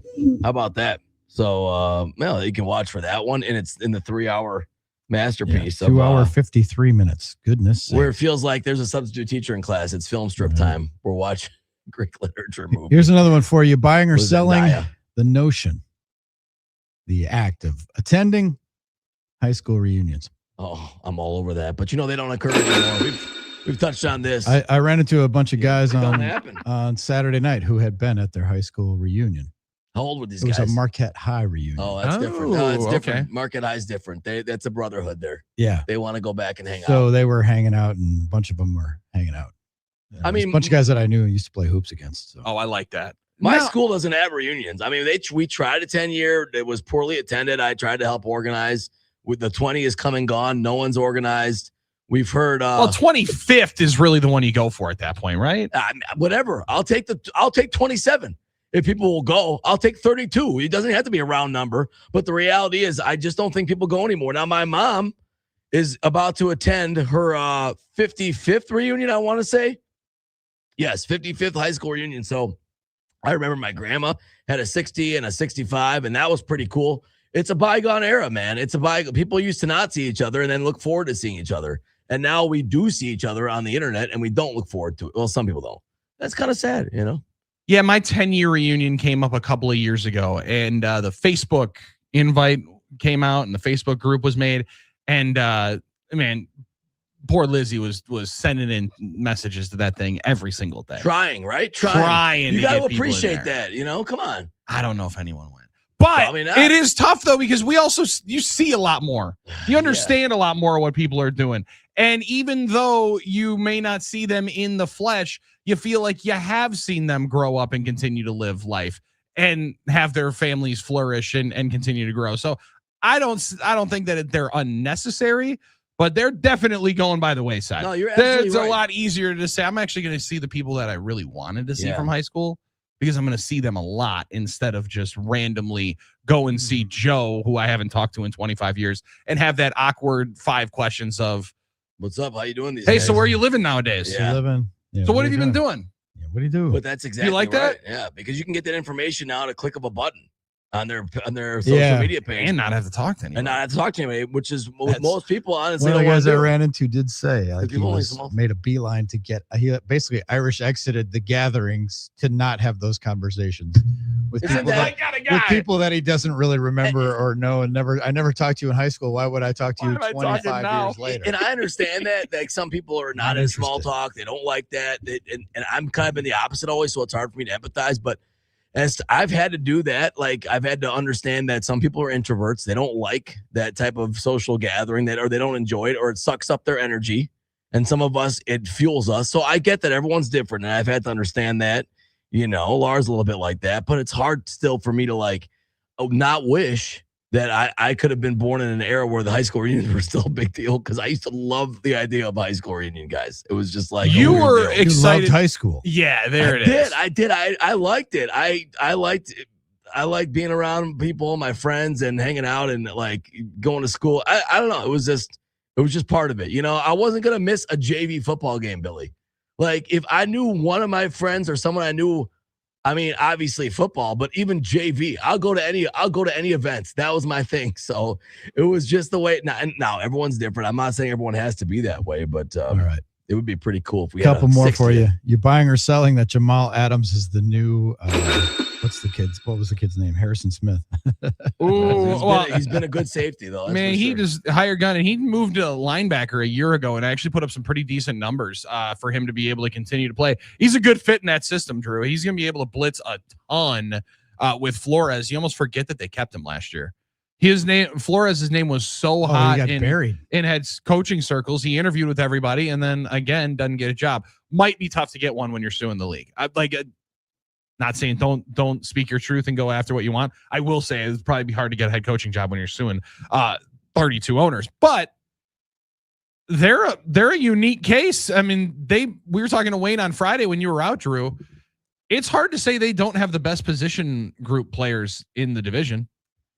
Yeah, you're right. They have the best skill position player in the division in Justin Jefferson. They might have the best wide receiver room when you pair him with Jordan Addison. Yeah. And then Juwan Jennings, who they grabbed on a 1-year deal from San Francisco this year. So they're a fascinating one. Hawkinson, a year off with the ACL. Obviously, we know Aaron Jones and company. Tyler Dunn had a really cool Aaron Jones piece yesterday that if you haven't seen it, go long TD is where you can find that story and his chase for the next level of his career. But Minnesota's real put up or shut up time. They bring in Kyler for a reason, and hopefully we get to catch a couple of punts from him week 1. But the unscouted looks, that's going to be another one on our buzzwords and key phrases throughout training camp. The unscouted looks that we see week 1. And there's not a whole lot of people know exactly what to think of Kyler Murray in that Minnesota uniform. So they could throw a big wrench in this division. I don't know because of Jamal Adams, but he'll be a piece there, and he'll definitely be able to bring a lot of heat up that middle because they're going to blitz a ton. You already know that whenever Brian Flores is on the other side calling the defense. You buying or selling the notion, there's a Ross Tucker podcast post. Buying or selling that the Lions are the most tortured fan base in the National Football League. Well, you can make the case, but I think the team Billy just talked about probably could too. I mean, the Vikings never won either. I mean, the Lions are up there probably. Yeah, but they didn't wear bags on their heads. Yeah, I get it. They lost more. The tough thing is, like, they didn't have their stars retire in their prime. That's it. Yeah, you didn't have two of the best players at a position to say, you know what, I don't want to play here anymore. Franchise quarterback leave and then win a Super Bowl. They also. But did they have a player like Sperry or like Calvin? I mean, they had Randy Moss. And Randy Moss, you know, but he Randy left. Moss, so Adrian Peterson. They had a guy win an generational MVP after a torn ACL. Okay, Adrian, for sure. I admit that, but I don't know that there's torture, but I think the Lions. My buddy Andy in West Bend is a huge Lions fan, and he's pretty tortured. Yeah, they're pretty tortured. I think Cleveland is right there in the midst as well because Cleveland builds themselves up so much. At least Detroit, there was a long time where you realized they were warm cheeks, and that was just going to be the case, right? You went into the season with that expectation. Then they had the little taste of success, and goodness gracious, you ask a lot of Lions fans, they're the best football fans of all time. They continue to watch their team when they were awful, and now it's our turn to be great. Well, it was your turn to go to the NFC title game one time, lose at home as the number 1 seed, and then miss the playoffs. And so the reason why I would put the Lions in there more is because, Drew, it felt like they were at the peak. Then all of a sudden they're like, wait a second, we don't just get to host playoff games every single year. I thought this was our birthright. It didn't last long for them. They really thought that they were in the elite club, and all of a sudden they quickly got put right out to the outhouse instead of the penthouse. It's hard for me to not say Cleveland when you lose your team and they win the Super Bowl right after that. But I mean, yeah, I guess the Lions. The thing is, they have not had the pelts on the wall in terms of playoff heartbreak because they haven't been there. And then the question always comes down to, would you rather just be bad and know you're terrible, or would you rather have constant playoff heartbreak and then build up a persecution fantasy that a lot of fans like to do around here and in Minnesota? So I guess we could debate that for days. I think they're at least top 3 if they're not up number 1. So I mean, the Bills are in the mix. Yeah, I was just going to say Bills is a tough one to pass up too. Another one. If there was a Super Bowl, though, that people would put together of like the most tortured fan bases, I think it would probably be Detroit and Detroit and Buffalo. I think those two are the first top of mind that people think of. We can dig a little deeper, and then we'll pick the scab of the Vikings, and people will agree probably. But clean, quick brushstroke, I think those are the first two people think of wow, if they met in the big game. Talk about somebody needing to win and somebody being able to change their entire organization's dynasty. Funny part about doing this question is every fan base will try and jump and argue that they're the most tortured. Like, that's that whole thing, Drew, about getting kicked in the balls. Oh, yeah. Everyone experiences as a fan, and then everyone's going to try and jump in with that fetish. Like, we were the worst. We've had it worse. Yeah, we got Jets fans lining up here waiting. Miami Dolphins fans probably feel that. I can just hear it now from Packers fans that even though we've been good, no one's had the heartbreak that we've had in the moments of the playoffs. So, yeah, you can take it any way you want. Guys, buy or sell, LeBron apparently going to be commuting from New York City to go to Philly on a chopper. You saw this report? I didn't see that. No. I saw that. I don't know if you got potentially a little bit centelled. Well, I thought Wendy had it. Was that a centel? I didn't see Wendy actually say it. I saw Wendy speculate that it might be a possibility. Oh, well, okay. But yes, there's definitely there are going to be those rumors that he's not going to live in the Philly area. There's just no way I would want to commute an hour if I didn't have to. I also think, like, what was his commute in L.A.? Because I remember Kobe took a. Well, he had the helicopter all over the place. Yes, he had the helicopter for the full commute to be able to go over all of the traffic. I don't know. He kind of had to do it if you're going to live in L.A., right? He's also got the one daughter who I think is like 13 or 14. I thought there was going to be a chance they were just not going to move. And he was just going to go live out in Philly for the year. But if they're going to relocate to the East Coast, better chance I do think he's living in NYC than he is in the city of brotherly love. But I kind of go on your end, Billy, where it's like, isn't that sometimes more of a hassle than, unless you really just want to live in New York City, which I think is the case, than just saying, I'll live across from the facility and hunker down and make that my home for the, every NBA, I don't want to say every, but you would think most NBA teams now have a place like the Modern right by their facility, which is condos, like right there. You can basically live at the facility, unless he doesn't want to do that. He wants, what did Rich Paul say? Basketball happiness. And he's LeBron James. He doesn't really have to live at the facility anymore. No, you do not have to. I'm saying he can get a nice place without having the hassle of having to go through traffic. And like, it's not like he's driving anyway or taking he's not flying the chopper anyway. I get it. But I don't know. It just seems like, you're ready after practice to get home. And you gotta get up in the chopper. And what's the gas consumption on the chopper? Oh yeah, there's no question. You're getting is that diesel. I don't know exactly. That's aircraft. I'd be fascinated to know how many places also have a helipad where you can just land that son of a gun. There's a multiple in Manhattan I read about that he would be taking it. Now I don't know about Philly though. I was gonna say, but he doesn't need to get one to Philly. Are we just landing that son of a gun right on top of the state of the arena every time? I think you could probably. That'd be pretty sweet. Land helicopters easier in a lot of places and a lot of rooftops than you do like a plane. Obviously. Well, I mean, in Space Jam, they landed the helicopter right on the field. That's true. Right. So at that point, if he's trying to do all of Jordan things, he would have to bring it through the roof right onto the court. You might be able to do it. And they use jet fuel, by the way. I don't know if that's diesel or I kind of thought so. Is that a slap in the face of Philly? Like, I don't want to be part of you. Are you just happy he's wearing your jersey? Yeah. Well, again, you might have got sent out. We'll wait for that. I might have. Cares? Well, it's a buy or sell. It is a good who cares. I am though. I'll tell you, I'm excited for the Eastern Conference, and I'm happy that the Bucks Drew are taking their step back, while the Eastern Conference, for the first time in mostly my entire life, appears to be the stronger conference. That's right. I mean, you got a lot of teams flowing here to the East, the champions in the East, and might not be a bad time to take a couple of years this is reprieve. Perfect time to rebuild. Let everyone else beat each other. Not a bad time to be able to rebuild it. It's not flood. An hour from now, we'll talk to Bill Schroeder from Brewers TV. That is rolling ahead. Continue to take your buy and sell propositions for us. 877-794-1973. You're in the Huddle, Fox Sports Radio, Wisconsin.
It's a buy or sell Tuesday. Drew, Billy, and Armen bringing it to you. 877-794-1973 to the NicoletLaw.com talk and text line. Time, we're doing buy or sell today, so hit us with those. But it's time for a little Who's Hot, Who's Not, brought to us by Donovan Jorgensen Heating and Cooling. Air conditioner got a break at Stately Olson Manor last night, and when the temperature dropped after the storm, that was one positive of the storm, is it dropped that humidity, which was suffocating yesterday. Of course, it also contributed to the horrific storms up in the Fox Valley. But around these parts, when the storm blew through, we needed the rain. We need more rain. Big time. But I heard it's a good thing. But it was less humid and disgusting, so it was not terrible.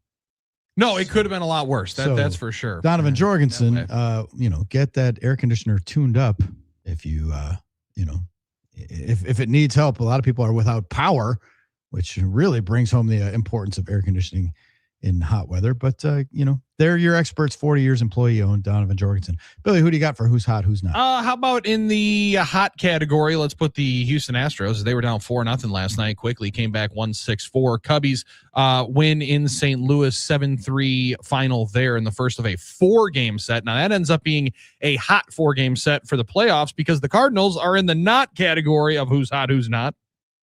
Coming out of the All-Star break, they have not added and lived up to the hype. St. Louis now 2-8 in their last 10, Drew.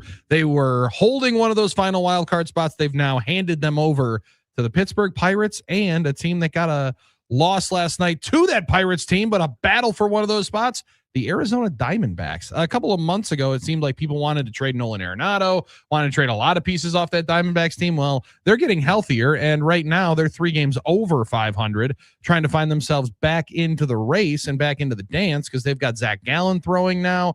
They've got Michael Soroka is back onto a mound throwing pitches and trying to get himself back, and Corbin Burns started his throwing session just a couple of weeks ago. So we'll see if Arizona can climb their way back in because they've been hot.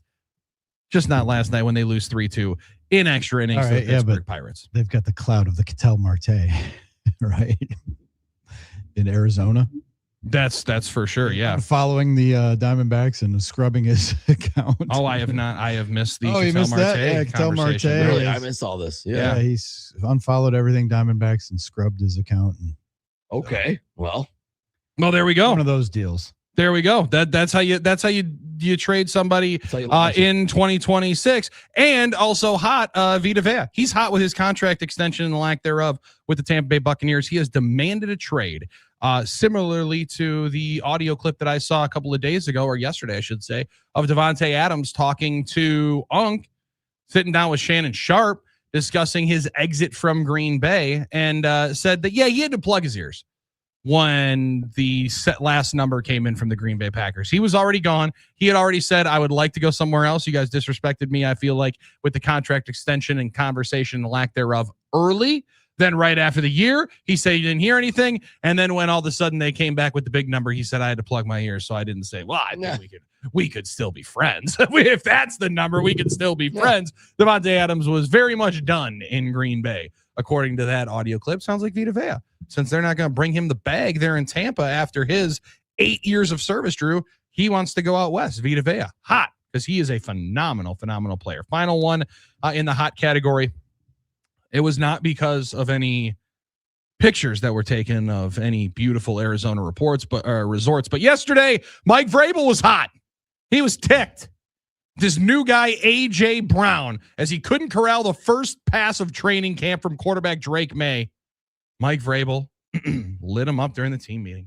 Brown said after the Patriots' third practice camp, first team meeting, he ripped me for not bringing in a catch. Early on as a rookie, I didn't think much of it, but now I know it all comes from a great place. He expects me to make that play, and so do I. Right out of the gates, Brown and Vrabel back to their love affair, but knowing that I can treat him a little bit different. Vrabes doesn't care about the style points. I don't either. So maybe he thought I was just trying to get the crowd going. I need to make that play. That's on me. Funny how much better his holding accountable right away, Drew. Patriots back to football, no longer on the Washington. How about that? Back to football and back to leading. I mean, everyone's like, oh, Mike Vrabel is going to lose the respect of his locker room. Well, it doesn't seem like it. At least with A.J. Brown changing his attitude. So, it's like, well, I got to be better and things like that. He didn't go read a book on the sideline or anything. I thought that was an interesting little piece. Yeah, that's a win for them. That's a win. He's a nice player, no doubt. All right. That is Who's Hot, Who's Not. Donovan Jorgensen. Check them out, donovanjorgensen.com, the website. So we do have some people saying that they went and enjoyed the Odyssey, Drew. Our friend Jeffrey in Milwaukee said, I saw the Odyssey at IMAX in Mayfair, completely forgot. It's like you're at a sporting event with no recliners and people having to get up if they need to go to the bathroom, but it was definitely worth it in the IMAX, even if Armen thinks he may be bored since it is a movie. Well, I don't know. I mean, you have to like the genre. That was my point. Now, some people are really into watching long movies like this, and there are some that are good. If it's yours, you got to know. But I think the IMAX experience would be the way to go. I mean, if I'm going to see it like the right way, I don't want to see it the wrong way. Then I'll feel like, well, I didn't see it in the IMAX. Maybe it would have been better. So then you have to go back and watch it. So it's probably worth the wait to go in the IMAX. That would be my thing. Unless you feel like you have to see it right away, which I don't. So, I mean, the story's been told. I mean, how old is the story? It's like I'm missing it. Yeah. But listen, that's a good report. So maybe it's going to change my mind, Jeffrey. Thank you for that. I appreciate that. Are you buying this number coming in from the Hembos of the world at ESPN via our friend Dan Orlovsky on social media? The 2025 Packers guys generated the third most EPA on dropbacks, expected pass efficiency, behind the Patriots and Rams in 2025, despite registering the fourth fewest dropbacks in the National Football League. Dan asks, is this going to be the year the Packers, quote, let Jordan Love play without training wheels? If not now, when? That's been the question, right? That's been the... Are you buying, Drew, that it's the training wheels on Jordan Love or the offense in and of itself? Is it a trust thing or just a way that they've played kind of thing? The way they've played for the most part. Well, in protection in the running game, I mean, but maybe they have that great number because the balance is there. I mean, that's the flip side of that, right? Like maybe if you did just, pass more, it would not be as balanced and therefore you wouldn't get the efficiency. I know people can argue both ways.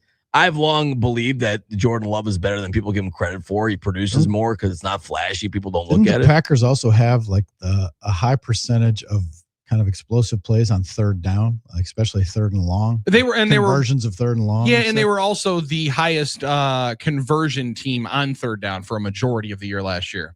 Yeah. Mostly because every single series was resulting in a third down. Which I was going to say, which the second down run is not, that has been kind of like, that's what people squawk about. Sure.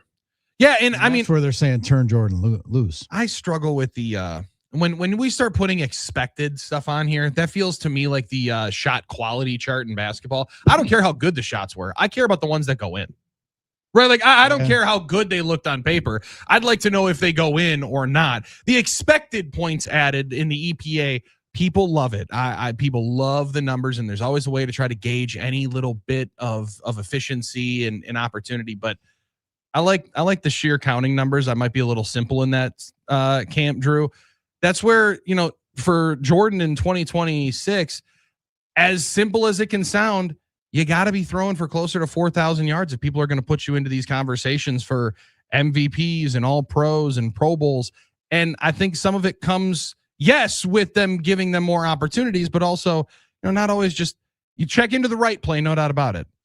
But sometimes they're baiting you to check into the run play, and that's where you got to be a little bit more aggressive. Agreed. All right, so buy or sell, did you see the clip from the Orioles-Tigers game last evening? Yes, I did. With the squirrel on the loose. Yeah, I have a couple and about 20 groundskeepers trying to grab that squirrel and players and trying to use a towel, and they didn't have a net. They're giving him a standing ovation, and these guys, great job. I mean, Jason Benetti on the call now. I was going to say Benetti was awesome. That's more okay. So, but should it have been that hard to catch this guy?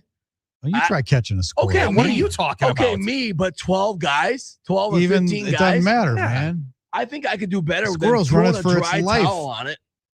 Well, I know it's running for his life, but it didn't seem like most of those guys were really about trying to catch it. How would you have caught it, Mr. Outdoorsman? I don't know, but my point is this. I think most of those guys, if you actually look at the highlight, just wanted to hang around the periphery where work was being done and get an A on the team project. That's the way it looked to me.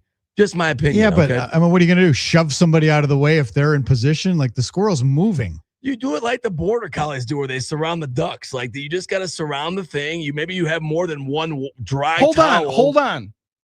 Yeah, a duck and a squirrel. Well, it's a different thing. I get your point. Might be a tick different on the catchability standard. And Armen, it's not like they practice this right? You Well, I know, like get they that. have squirrels that Fine. practice this.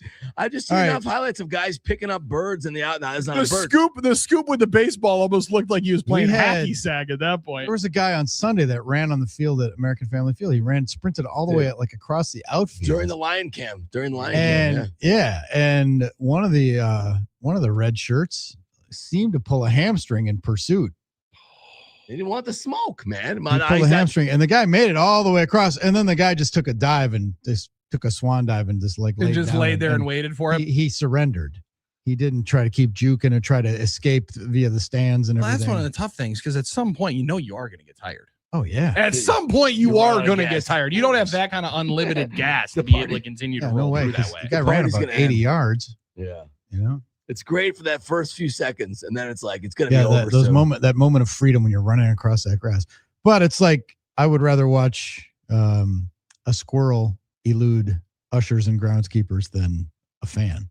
Yes, 100%. Because at least again, there's a little bit more threat with this one. I mean, there's rabies that could be involved with this one. That's why these guys are handling with care. I understand. No one had the big quacking like a duck over here on the other side of the. The squirrels don't care. Armen's throwing shade at these guys. Like, let's see Armen versus shade. a squirrel. You go one-on-one in your little producer's cubby over there. We're going to put a squirrel and you got to catch it. You mentioned see how long it takes. Okay, you mentioned the important point one-on-one. I'm not going to say one-on-one I have the advantage. But these guys are like 12 on 1. They're just dancing around. And it's a wide open space. Yeah, and squirrels don't carry rabies, I don't think.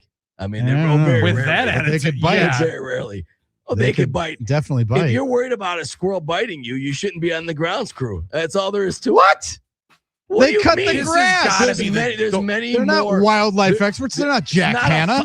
When did this be? This isn't Robert Irwin. They stamp the mound and the home plate. And they line the field. They're not in it for wildlife abatement. There's a lot more threats from drunk fans and stray foul balls than a squirrel. Okay, I'm sorry.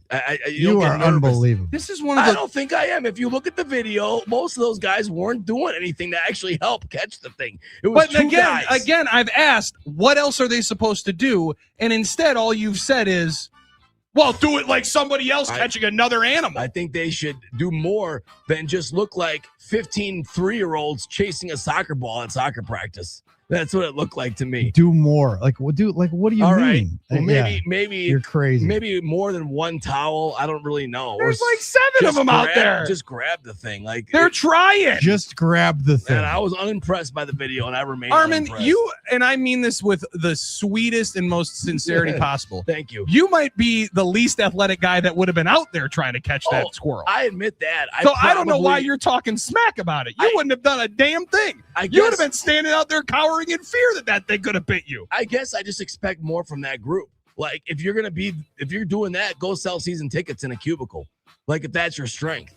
If your strength, you're making like $15 an hour doing grounds crew, right? I don't think it's a high paying job. I get that. I don't but know these what are the guys that are out there like handling the lawnmowers, cutting the. To me, these are real blue collar guys that are probably. And that's your problem. Here we There's go. your problem. Yeah, here it is. Blue collar guys can't get the job done, according to Armen Sarian. I just blue thought they'd be collar more guys running impressive. from the grind and just slacking off Can't and letting believe somebody else do it while I sit back fading and these watch. I could see if it was one guy that couldn't get it. Absolutely, it's going to be tough for one guy by himself.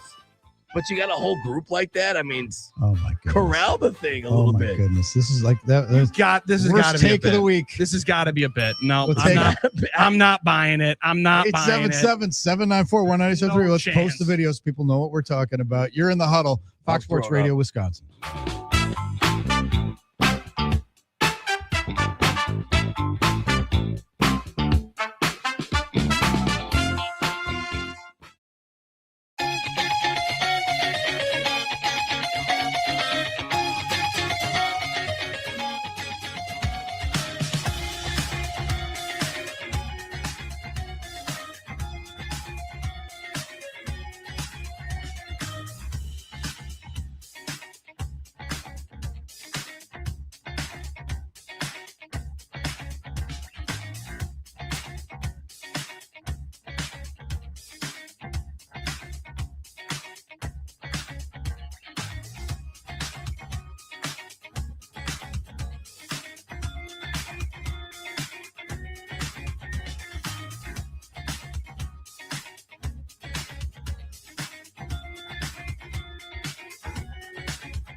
The chase for the squirrel is on, and the squirrel is in the corner, and the squirrel is still eluding an entire horde of grounds crew members. And the squirrel's free once again. Hemmed in? No, I won't be hemmed in.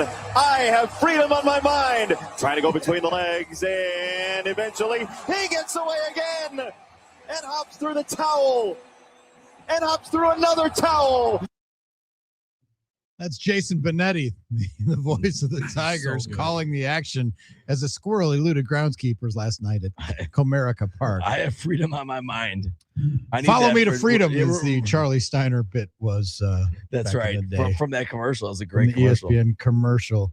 Benetti is great. That was a funny moment.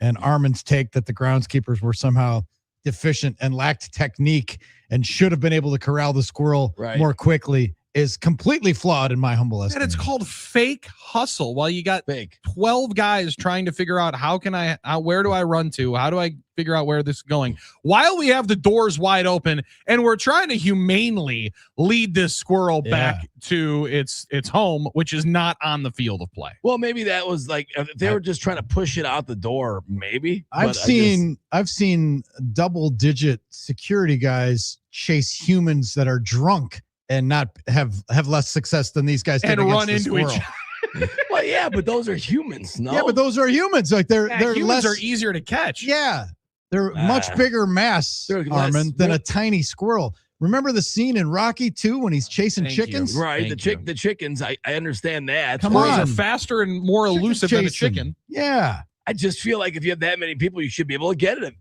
quicker. Now the thing is about I still say that this squirrel lasted longer than most streakers in the field or most like guys that run in the field because a lot of those guys, like you said, will run out of gas eventually. They probably had more stamina.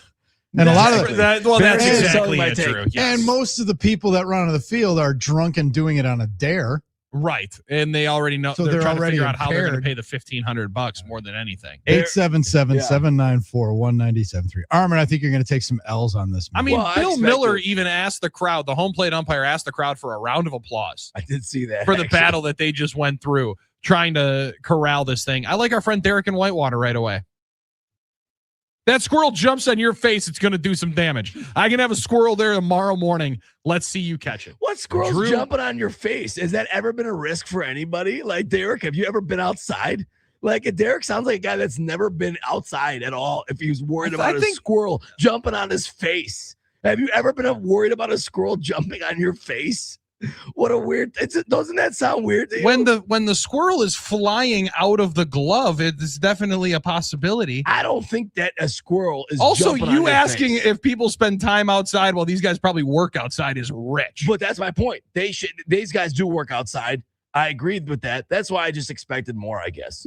That's my only point. It's like if I call a snake wrangler and he doesn't want to be involved with the snake. This is also not a snake wrangler. These are grounds crew guys. These are also like critter that's very harmless that they probably see a lot. And I'm like, all right, just go get the thing. Let's move on. How many squirrels do you see on a Major League Baseball field? Well, yeah, the rally squirrel in 2011 for so 15 years ago. So there's probably been a few every year. I thought you just said that they would encounter a lot. That they would see a lot. Not every day you don't encounter it, but a squirrel's not exactly a rare creature. You see squirrels. Josh in the Falls, I would pay a lot of money to watch Armen try to chase and never successfully catch a wild squirrel running on the loose with a full-size baseball diamond. Let's see all those weighted vests walking and paying off. You know what? If you'll pay, fine, whatever. Venmo me and I'll try then if you want. Jeffrey from Milwaukee. I've played Turkey Bowl with Armen. Can attest that Armen's main jobs were O-line and D-line, a.k.a. non-athletic position. Not-athletic, but I'm in the trenches. Jeff. All right. A flag football game doesn't really count. I don't run from the smoke. I broke my nose doing that once. Oh, my God. That was the worst day. Oh, God. The barrister. I'm selling Armen's take on the squirrel. That's fine. That's okay.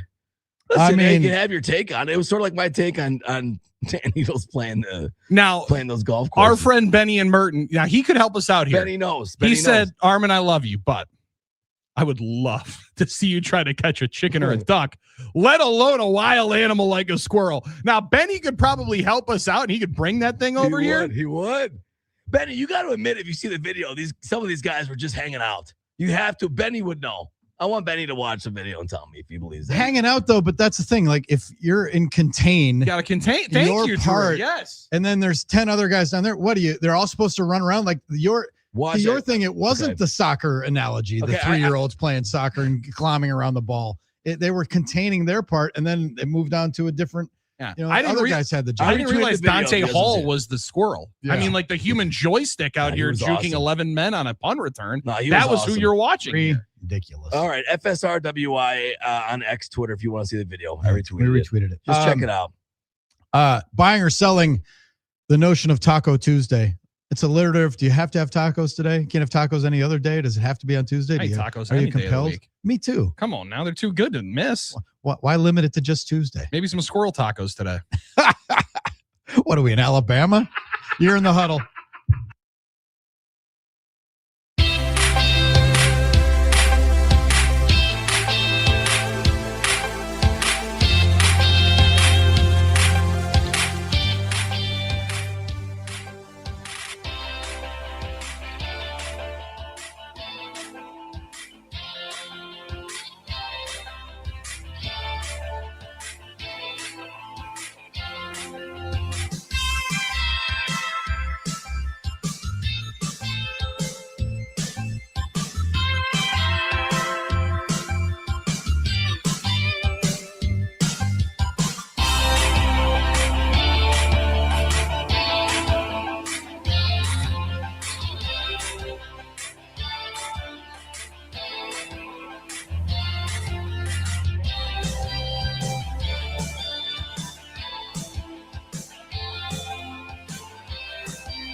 I'm Doug Russell. It was a tough night on the West Coast for the Brewers. High drive to left.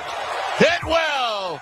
It is out of here. Grant McCrae's first home run of the season gave the Giants a cushion they in reality didn't need. They win 3-0 in the series lid lifter against the Brewers. Milwaukee mustering only 3 hits against San Francisco pitching. Same two teams again tonight at Oracle Park. Logan Henderson will pitch against Landon Rope. Game time by the Bay is set for 8:45. Also from the Central, it was the Cubs over the Cardinals 7-3 in St. Louis. Milwaukee's lead in the division sits at 6 games after the Chicago win. The Packers announced their training camp pup list, or at least part of it. Guard Aaron Banks, cornerback Kamal Haddon, defensive tackle Javon Hargrave, and tight ends Tucker Kraft and Luke Musgrave were on the list. Micah Parsons wasn't yet, but that's because he hasn't taken his physical yet. The final hour of the Huddle starts now. I'm Doug Russell on Fox Sports Radio, Wisconsin. Good morning, Wisconsin, and welcome to the Huddle. I'm all for someone huddling if you have something to say. It's time to wake up and talk about the teams you love. Everybody wake now! Everybody wake! With the guys you love. It's just about getting the group together. I need you, you need me today. Let's keep touching each other. Let's make sure we feel each other.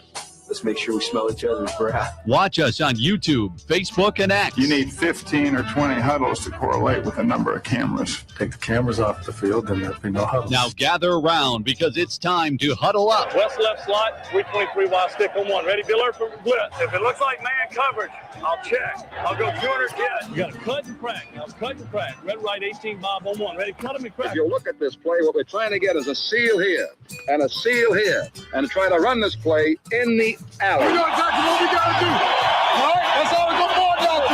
Let's go out and kick some tape. All right? Hey, yo. 1, 2, 3. Keep doing what you're doing. Sit out now and make the play. Be right, all the way outside. Wide, left, fake, 396 bag, B hand, C puck. Is that long enough for you? I want you to be proud of your profession. It's a great profession. Go out there and play this ball game like I know you can play it. With Drew Olson, Mythical, legendary figure. Bill Schmid, Oh, my God. This man's been out all night. and Armen Sarian. This is it. Don't get scared now. Says, we ready? Fox Sports Radio Wisconsin is on the air. Tuesday in the Good Land, continuing the Huddle, welcoming members of the 7 o'clock club to the party, joining the 5 o'clock clubbers and the 6 o'clock clubbers. Drew Olson, Bill Schmid, Armen Sarian. It's Buy or Sell Tuesday, and we're having some fun with Squirrel Talk. As we speak, they're running the highlight on Good Morning America. They love this highlight. That's I saw them awesome. breaking it down on ESPN too with the yeah. drawing and the telestrator guys. So good. Exactly. So we're taking your buy or sell propositions, 877-794-1973, having some fun with Armen's already freezing cold take. Yes, already The grounds crew should have done a better job and been better prepared. colder than a catch the squirrel, Culver's concrete which mixer. was running it for his life, which, we think was not, pretty difficult. 10 of those guys were just happy to be on the field, jumping around. Mark and Madison said, the horse is dead, guys. Quit beating it. Yeah, that's right. We're going to spend the next 5 minutes spinning the wheel of cliches with Mark and Madison. Horse is dead. That would also Start beating it. wave and fly completely in the face of all the other texts that haven't stopped Hey, Mark, coming we're going to give 110% for you. Yes. Hey, listen, we're gonna run through the tape. There's no quit on in this show. Hey, at the end of the day, it is what it is, right? I mean, so. Sorry, Mark. We'll go back to playing the hits. It is what it is. Rangers 7, Mariners 3, Pirates 3, Diamondbacks 2, Orioles 8, Tigers 5, Marlins 8, Phillies 7. That's right. Keep them coming. 877-794-1973. Jerry in a plow truck.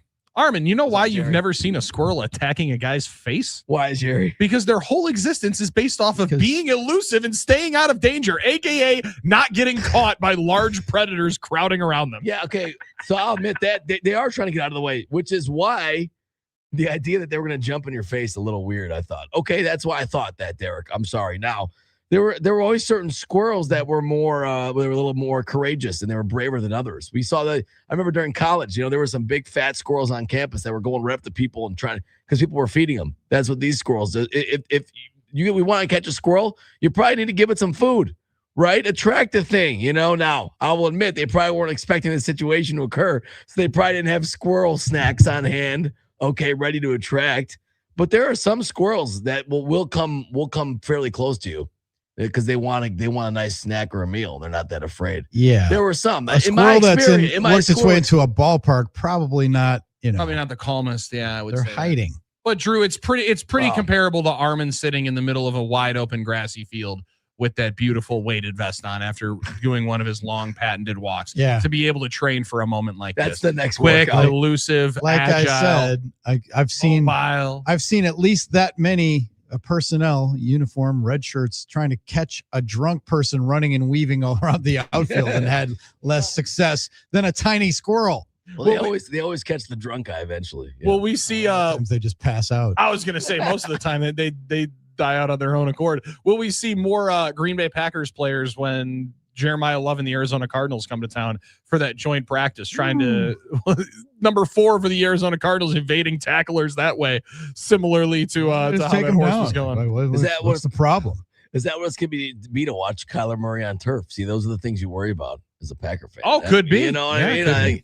He could be fit for that. All right. So really quick, Benny did have a response. Now, if you don't know, Benny and Merton is an expert on this, right? He's Merton feeds. He knows about the chickens. He knows about the chicks and the ducks, and he knows about this stuff. He said, I did watch it. Why wouldn't the Tigers or every MLB team have a net in case something like this happens? It was the slowest squirrel I've ever seen, but catching a squirrel is impossible, and we're taking a crew to get it without a net. Thank you, Benny. All right. Fair point, Ben. I'll give you that. I will say it was funny watching a bunch of city people trying to catch a squirrel. That was kind of more akin to what I was saying, but the net would have helped, I would say. Yeah. Guys just keep chucking a towel into the ether like we're playing parachutes. You try to cover it up, but right. You want to cover it up because I want that thing biting me. No, I get that part. It's you want to grab it by the tail. And then you grab it and you run it out there and then hopefully toss it safely and humanely outside so then you never have to see it again. But those guys were trying. I do also like that there is some good the city folks trying to catch it. Listen, that's also where my reverence for them is coming from, Drew. I am as admittedly so a city slicker from a suburb as you possibly could have. Yeah. That's about as far away from something I'm trying to do where the little guys go. We go to the zoo quite often, got the zoo pass, maybe the best value you're going to have in the city of Milwaukee. No. Absolutely. And I get a chipmunk coming up to me trying to eat like a little bit of the fry. Your boy is putting them feet up on top of the bench. Really? I'm staying as far away from the wild animal as possible. The kids are getting as close to it. I'm like, dude, how about you stand a few feet back away from this chipmunk? We don't need to be getting live and in person because, again, this isn't Robert Irwin does too good of a job for me to try to become the Discovery Channel.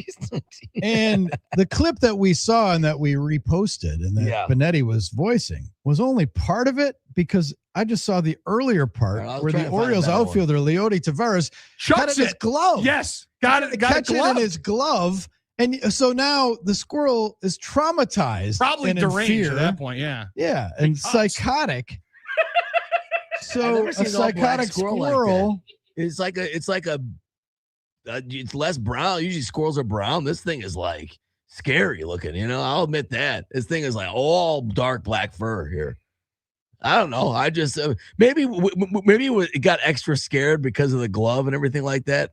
Yeah, and getting banked off the outfield wall, I probably would be a little bit more terrified. I'm calling out the grounds crew for fake hustle. Some of these guys are just hanging back. They're just chilling out in their cargo shorts and their Air Monarchs, just chilling. Air Monarchs. Listen, I would do the same thing. I'm not saying I'd be better. I just was hoping for better from them. Classic. All right. It's buy and sell Tuesday, 877-794-1973. We also need our current electric superhero of the game. Might be the grounds crew guys chasing the squirrel. I was going to say Jason Benetti wins it for a phenomenal call and not as great as Kevin Harlan calling the drunk streaker on Monday Night Football on Westwood One. This guy is drunk, but there he goes. This one is pretty dang good. All of those members were superheroes, and much like Drew, the current electric superheroes, they walk amongst us. These folks are going to be living everyday lives. They're going to be hanging out, going to get some breakfast this morning, and they might be traumatized when they see a squirrel run out of the tree right past them. Driving to the ball game tonight, they might see a squirrel right there and instantly back into some trauma. So you need to know that there are superheroes out there to be able to help you whenever a traumatic experience happens. Callcurrent.com. We saw sadly far too close to home yesterday with the storms that ravaged the Appleton, Fox Valley area, that these storms in the summer are dangerous. They can come on you very, very quickly, and you do not want to be one of those left without power. We saw earlier on today over 24,000 people down in Kenosha still without power, different smatterings of 3,500 around the southeastern portion of the state, tons and hundreds of thousands still up into the Fox Valley area. Standby generator from Current Electric, a whole home standby generator. They can give you an assessment, check out if it's right for you, also give you a year of monitoring in there as well with select systems. But go and get an estimation, go and get a consultation with them, because Drew, you never know when you need it. The last thing you want to do is be sitting in a home for about 3 or 4 days with expiring medicine that you need sitting there in the fridge and no power and no water. You need to be able to have that. So protect your family, protect what matters most. Call current.com. We'll help you out with one of those standby generators. And I would expect there's going to be hundreds of everyday heroes that we don't even know about, we'll never hear about, that are helping each other out, helping out neighbors, helping out loved ones, get through this kind of situation. And we'll never know about them, but we know they're out there. So I'll say thanks to all of them. And we might never know the stories, but there's going to be millions and millions of individual ones, little ones of neighbors helping neighbors and people helping each other through these times. Well put. Thank you. No false hustle there. Not at all. No, not at all. And stuff, important stuff that really reminds you what's important, the perspective. These are always the days you see this and you say it's tough because it could have been you, it could have been your neighbor. And weather like that equalizes all of us. I mean, there's no sense of it can't happen to me because I can do this, or I have this type of money, or I'm poor, I'm rich. It doesn't matter. You know, you become equalized in that moment. You become all humans trying to help each other out. So look to serve somebody out there today if you can. All right. We're going to talk to Bill Schroeder in about 15 minutes or so. Looking forward to catching up with Rock from Brewers TV. Brewers lost last night late, 3-0. Oh, they're the 5th shutout loss of the year. Didn't pitch that bad. Brandon Sproat, 6 innings, navigated through some tough times.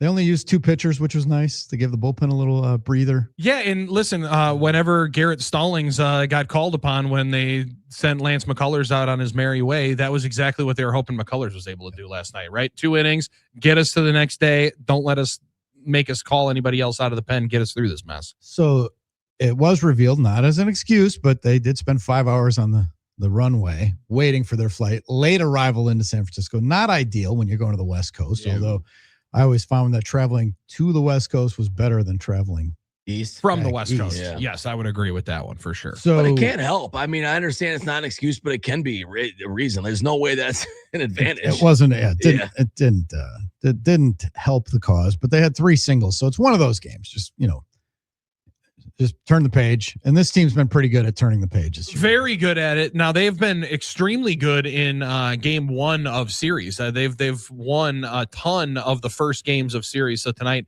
to try to be able to go back and get game 2 and even it up is going to be good and big. But also just the frustration last night was like anytime you got somebody on base, because it wasn't only just the hits. I mean, Malley only walked 2, and those are the only 2 free passes that you got all night. But when anybody would start out, I think it was twice in the first 5 innings, you have the leadoff man on. You had it again there sitting in the 6th, and you ground into double plays. They had a lot of double plays, and in the 6th was the toughest one because it looks like you're going to flip the lineup over. You have seen Sproat really settle down over the last couple of innings in the 5th and then get you into the 6th. You think maybe with a low pitch count, he's going to be able to bite off the 6th. Pratt walks quickly.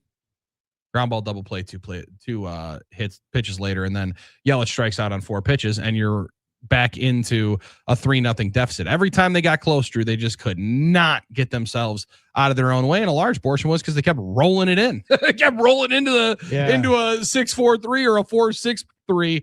You hit into 3 double plays in the first 6 innings. It's gonna be hard to win any ball game, even if Sproat. I mean, that was arguably one of his better starts of the entire season last night, and he gets the tough luck L. The biggest anomaly last night to me was of those double plays, 2 of them, GIDP, Garrett Mitchell. Oh, yeah, 100%. One of the hardest guys on the team to double up. Left-handed bat, runs like a 80 speed. Mm-hmm. Like, whoa. Yeah.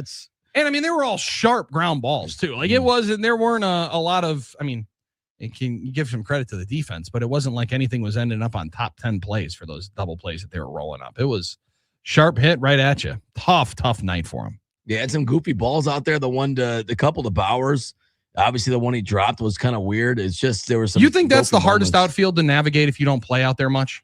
The sun with the wind, it might be up there. I mean, it is cavernous out there in those alleys corner, too. Yeah, it is big, and the corners are tough. Yeah, with the weird dimensions, especially into right center. Jake Bowers isn't a normal right fielder anyway. The one that he dropped in the first inning was about as easy as you would get. However, it didn't hurt him. Like, that was the weird part about it too, Drew. The moments that you thought would be the backbreakers, it wasn't necessarily the case, but 3 walks coming back to score, that ends up being the one that does you in, especially when a solo or a 2-run shot caps it off there in the 4th. And that's all the scoring you're going to see. Yeah. Back at it this evening. Brewers. And so what time's the first pitch tonight, Billy? It's 8:45. There you go. Baby, come on now. 45. So we start up with 7:30 on Fox Sports Wisconsin with our friend Hunter Baumgart with the pregame show. Baseball pregame show. Late night for Hunter again. Is San Francisco one of those parks, Drew, as somebody that's been around to all of them that people should go and see, or is it not as cool in person as it looks like on definitely television? like it. It's cool. But the thing is, like, the coolest part, and we'll talk to Rock.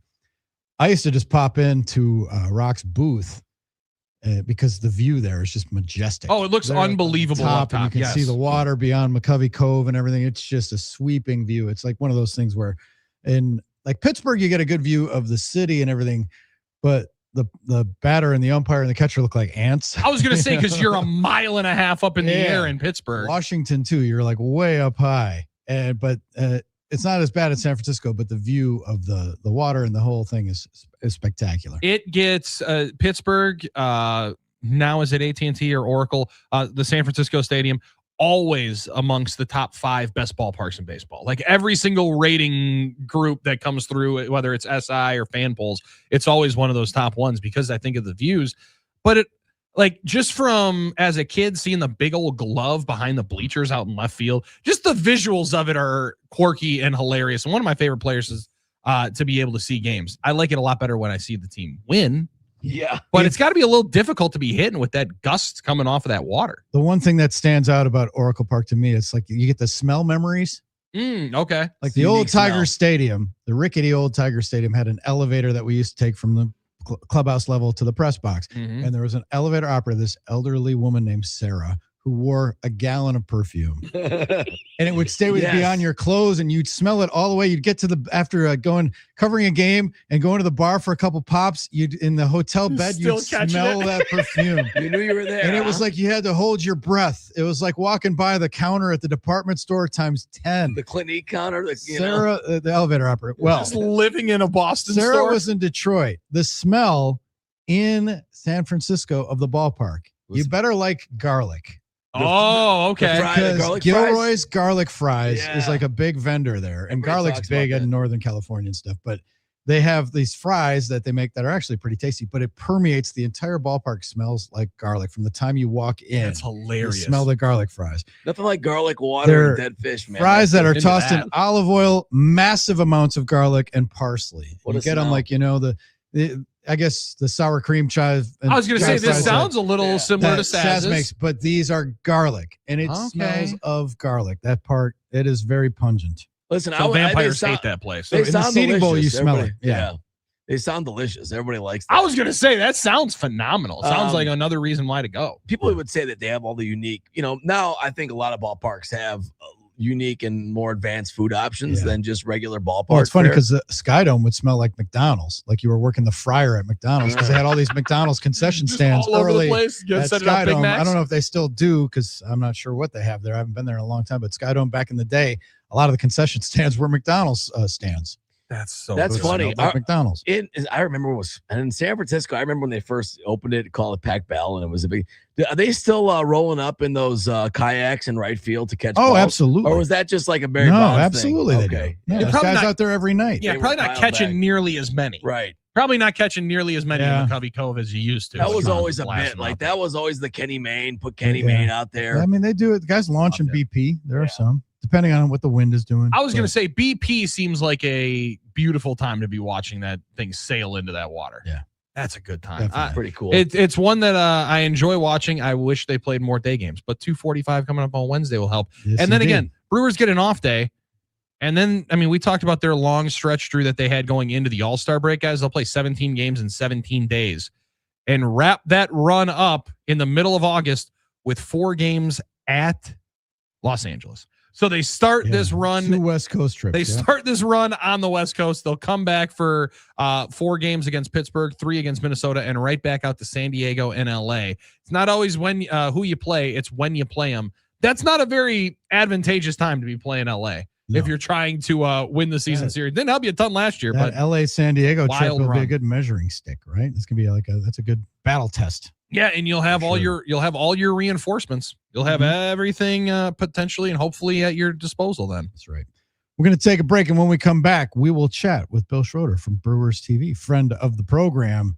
He is set to join us next. Cannot wait. Come on, Rock. You're in the Huddle, Fox Sports Radio, Wisconsin.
You gotta love the best walk-up music that there is. Little Dancing Queen by ABBA. Drew, Billy, and Armen bringing it to you on the Huddle, Fox Sports Radio, Wisconsin. And it's time to say hello to our pal Bill Schroeder from Brewers TV. Rock, how you doing this morning? Doing great. Unfortunately, coming off a loss out in San Francisco, but hey, they'll turn it around. But had a lot of rain yesterday. We really needed it. My grass is actually turning a little green today, so all good. You might have to mow soon. I don't know. That was the tough. That was a tough balancing act for me, Rock. Is I thought that same thing. Oh my God, there's green that can be in here. I'm gonna have to put gas in the damn thing. Yeah, we needed some rain. Unfortunately, those storms in Menasha were just terrible. My goodness, I mean, just dreadful. You just feel so bad for those folks up there. Wow, geez. Talking about that all morning, just how awful that was. We have some friends up in that area, and just hope everybody's all right. What an absolute devastation.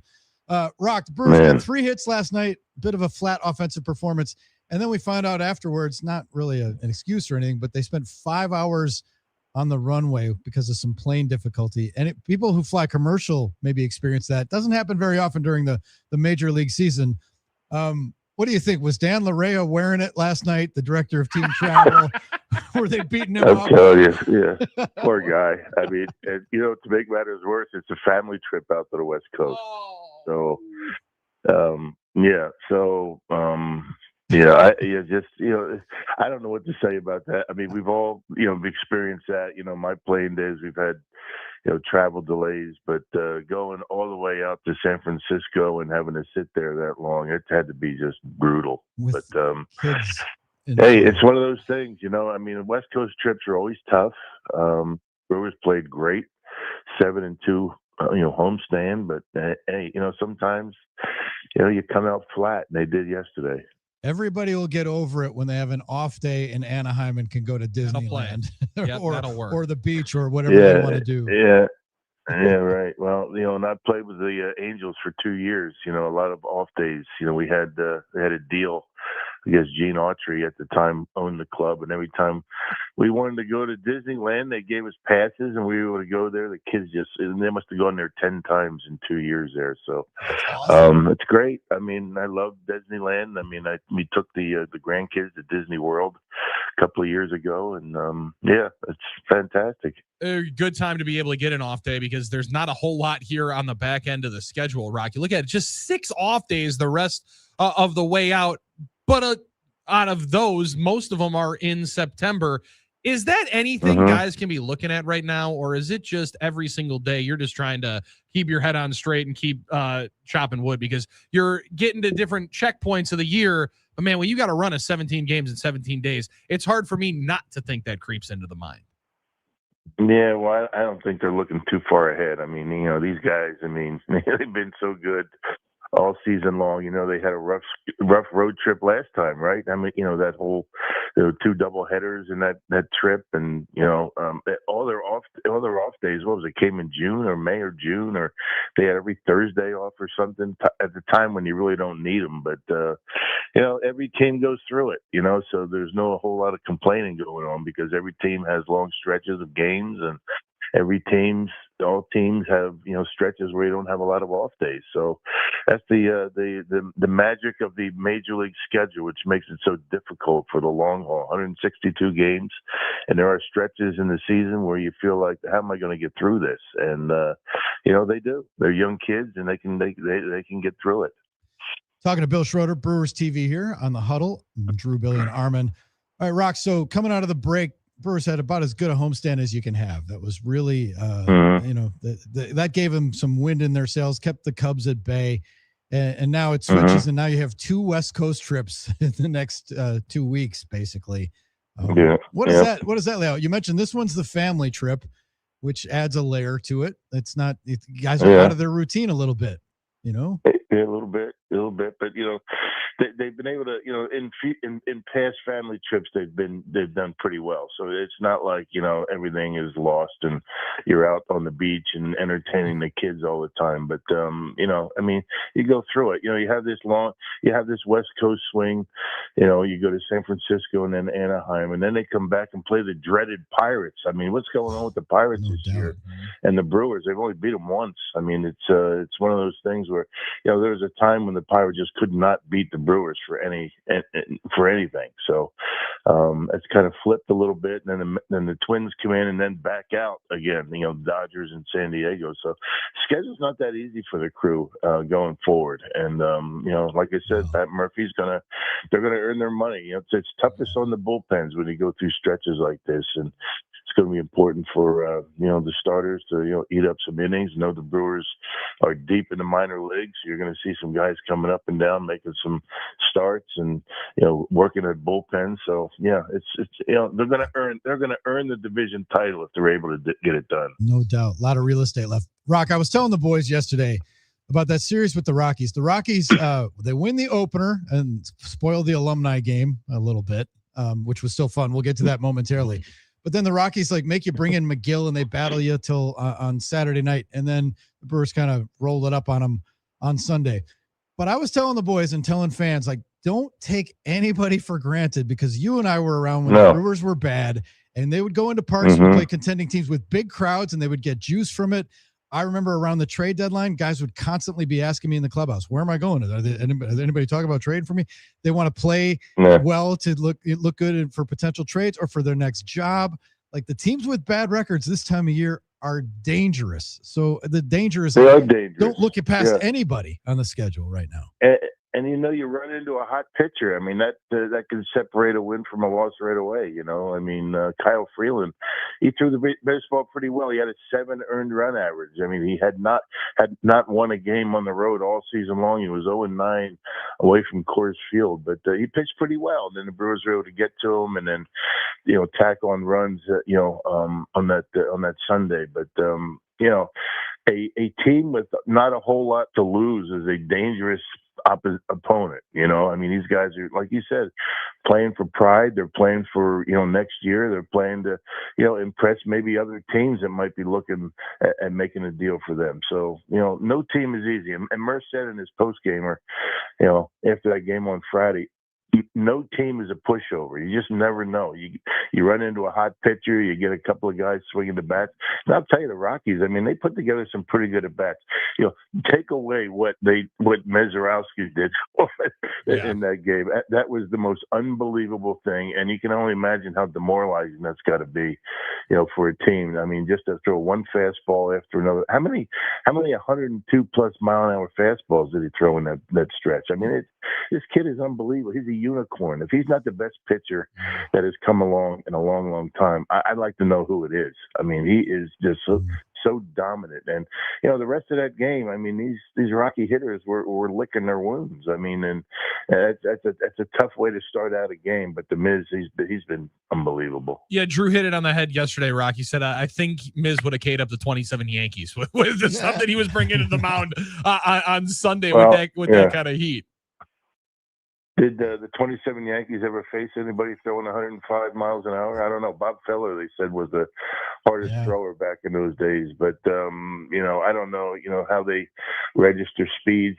Back in Bob Feller's days, they used to register speeds with a motorcycle going, getting a head start. He's doing 90 miles an hour. And then his ball, what gets there faster, the motorcycle or the baseball? That's how they registered speeds back then. That was freaking awesome. They time it against I love that. But against the horse. Yeah, right. Yeah, that's right. Yeah, right. But hey, somebody asked me yesterday. I was at a golf outing at Westmore Country Club.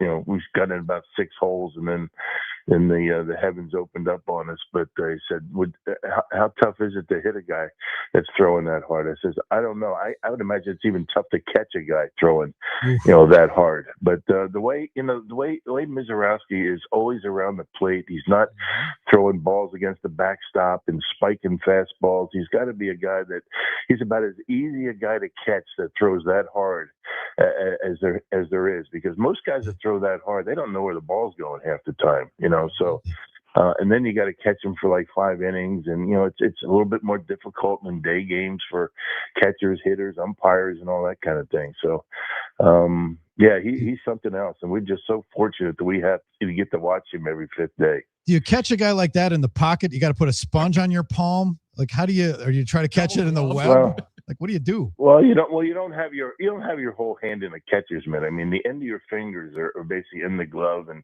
you'll see the palm of your hand maybe hanging out there. And we talked about that on the air every now and again. That's how you get the pop of the glove. If you have your hand all the way in there, I mean, your hand's going to look like a balloon at the end of the day. It doesn't even matter how hard you're throwing, but it's incredible. I mean, Sanchez did a great job with him. Contreras has been good. I mean, it's amazing. And I said during the broadcast yesterday, I think it was the third inning, and he struck out the first guy. I said, there's not a whole lot here for me to break down. I'm just going to sit back and enjoy like the rest of you watching on TV.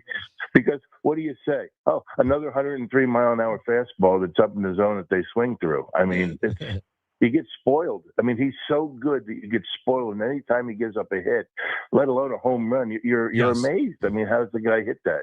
So it's just one of those things where for me and BA, we sit back and we can only get in the way.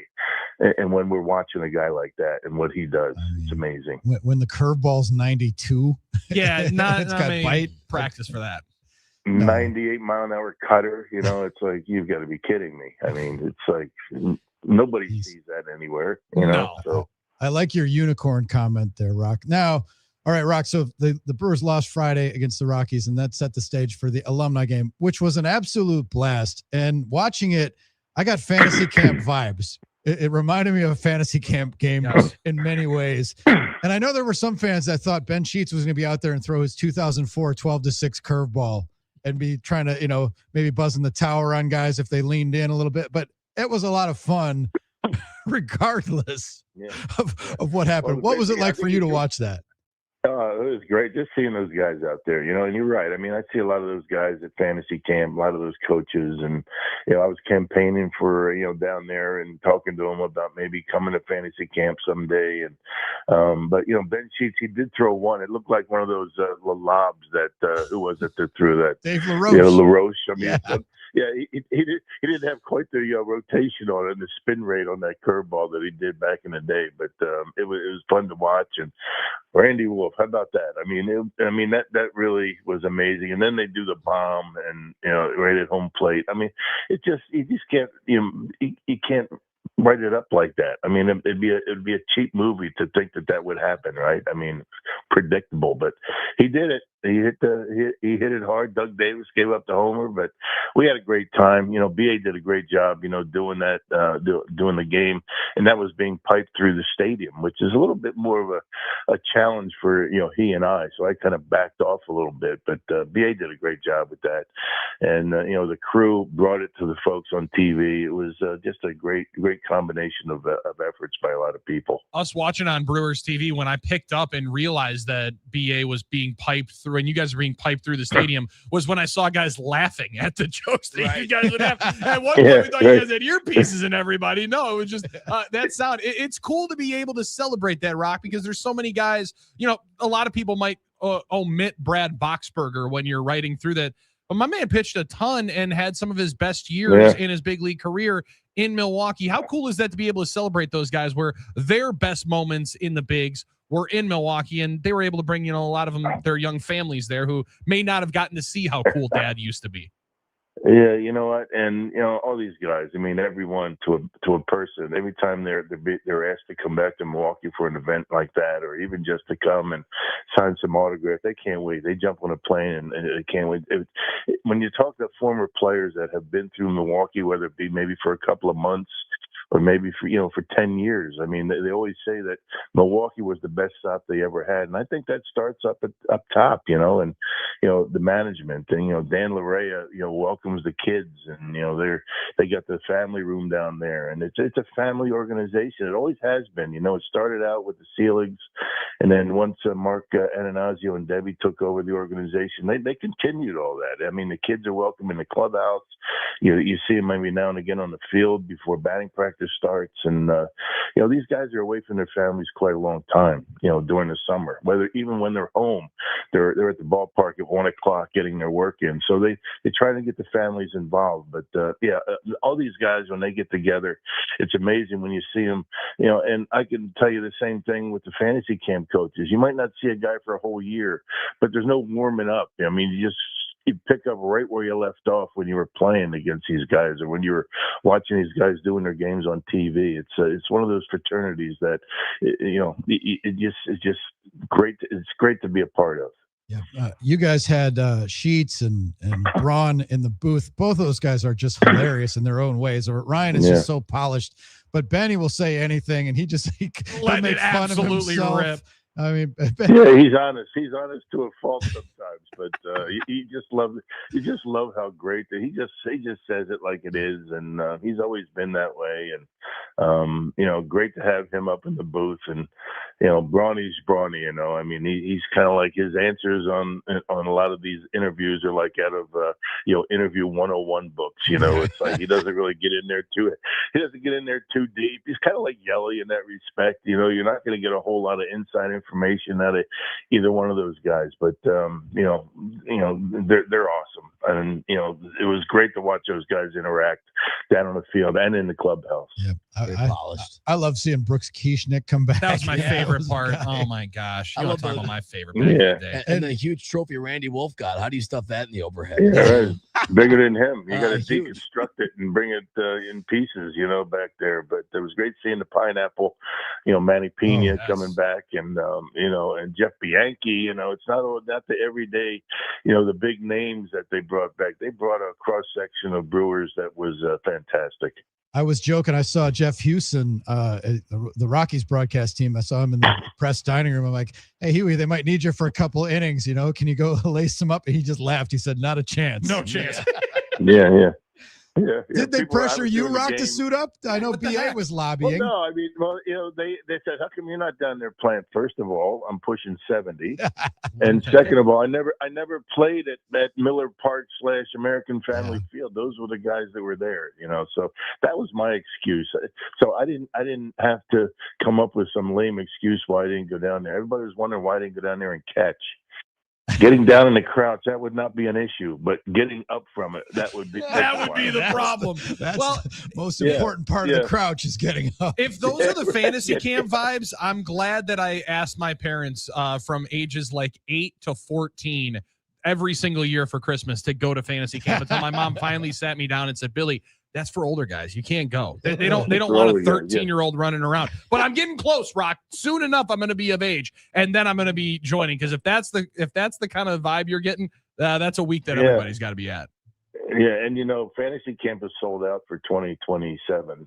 We're at 104 campers, and this is the earliest that we've ever sold out. So fantasy camp continues, to be a hit, and we're proud of what we've been able to accomplish with that. And we had a lot of would-be fantasy camp coaches out on that field for that Legends game. So we'll see how we are able to get some of those guys in uniforms next year. You keep rolling like you are. You might have to add a second week. No kidding. Yeah. That'd be great. They'll have the whole month of February down there. The whole month. That'd be amazing. Oh, my goodness. Oh, my goodness. Oh, my awesome. goodness. Yeah, that'd be great. Rock, enjoy your time off. We will catch up with you down the line. You and BA are saddled up for a lot of games in the August and September. It's going to be a riot to watch this team and see what they do at the deadline, too. Yeah, it's going to be interesting. It all depends on how Matt Orland wants to handle it. I don't think he wants to empty out the minor league system, which is probably going to have what some teams are going to have to do to get some of these guys they're talking about. Yeah, we'll see. Thanks, buddy. Appreciate it. All right. Talk to you guys later. All Thanks. right. Bill Schroeder, Brewers TV, friend of the program. Best, absolutely the best, man. I tell you. I was about to say when the deadline came around because Jameson Tyone got released yesterday, DFA'd. Rock's seen all of these deadlines. He's heard them. People say, well, they might get CeCe again, right? They might get a guy like CeCe. Better chance they get Jameson Tyone as their big pitching. Yeah. Well, we tried the Lance McCullers experience. Instead of a Tarek Skubal, probably a better chance you're going in the bottom of that barrel than the other one. Yeah, and why not take a flyer? If it works, it works. Swing it. Hey, might as well take a swing. Take a swing. We're going to be back to close up shop with our wake and bake story from happyplacehemp.com. That is next. You're in the Huddle, Fox Sports Radio, Wisconsin.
Drew, Billy, and Armen bringing it to you here on the Huddle, Fox Sports Radio, Wisconsin. Again, the whole show today, we've been talking about our friends up in the Fox Valley. Thinking about you guys this morning. Goodness Checked gracious. in with Aaron Nagler and Butchie, and all of their people are okay. Butchie said it was pretty harrowing, and about a half mile would have been a different story. Wow.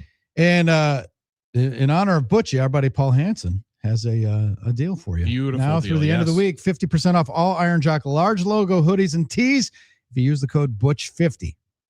Check it out, Butch50 for 50% off all large logo hoodies and t-shirts. Butch50, ironjoc.com. Anytime that I get to write in Butch, I'm going to be excited. That's right. But then also knowing that it's going to save me money, I can then think of in the background when I put in Butch 50, all Brian's saying is, you know where I'm at. I'm on the discount rack, baby. Yeah, I'm good. I'm good. I got you. Right. You know where I'm at. I'm giving you some money back, baby. So dead on because Oh yeah, brother. Those storms they blew through, man. I was thinking about the storms yesterday because we did football feasts in Appleton at two locations, Menasha, and Butchie would show up with the family, and he would always come and see us. So shout out to Butchie, shout out to Iron Jock.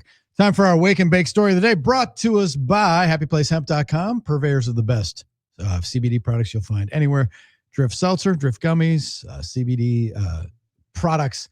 They got the lotions, the tinctures, the pet products, just about anything that they make. It's all high quality, made in Muskego by Rob and Chris. Check them out. HappyPlaceHemp.com. Use the code Huddle for 25% off and free shipping. Billy, what you got today? It's got to be the statement that was made by our friend Armen earlier on today in response to what happened at Tiger Stadium last night. Pardon me, Comerica Park, as the Tigers were battled and locked into an absolute grudge match last night that was intercepted and interrupted rudely by a unwelcomed visitor on the field. And even though the heroic action, some would say, of the Tigers grounds crew, our friend Armen said that the Orioles and Tigers game should not have been delayed because they should have caught that damn squirrel instantly. That is one of the highest things I've ever heard, because you know that you sit into a circle and at some particular point in time, somebody drew, their athletic ability became way better than it ever was after one of those puff passes. Yeah, but after one of those handovers, swear to God, somebody was all state. Love it. And my man Armen thought he was Golden Gloves when he was going to be picking up that squirrel in that trading. So it's just saying, some of those boys are collecting checks, man. A couple of them were heroes. Oh boy, a couple of them. Let's just. It'd be interesting to see the next time it happens. Let's watch tape of we'll see it the next time in 10 years. Every drunken person running on the outfield. There's always two guys chasing, and the rest are standing around. Just waiting to be able to finish the job. Packers camp tomorrow. Billy and Wayne live from the field, 11 to 1. Training camp live. Let's get it. We'll see you tomorrow at 5 a.m. Peace.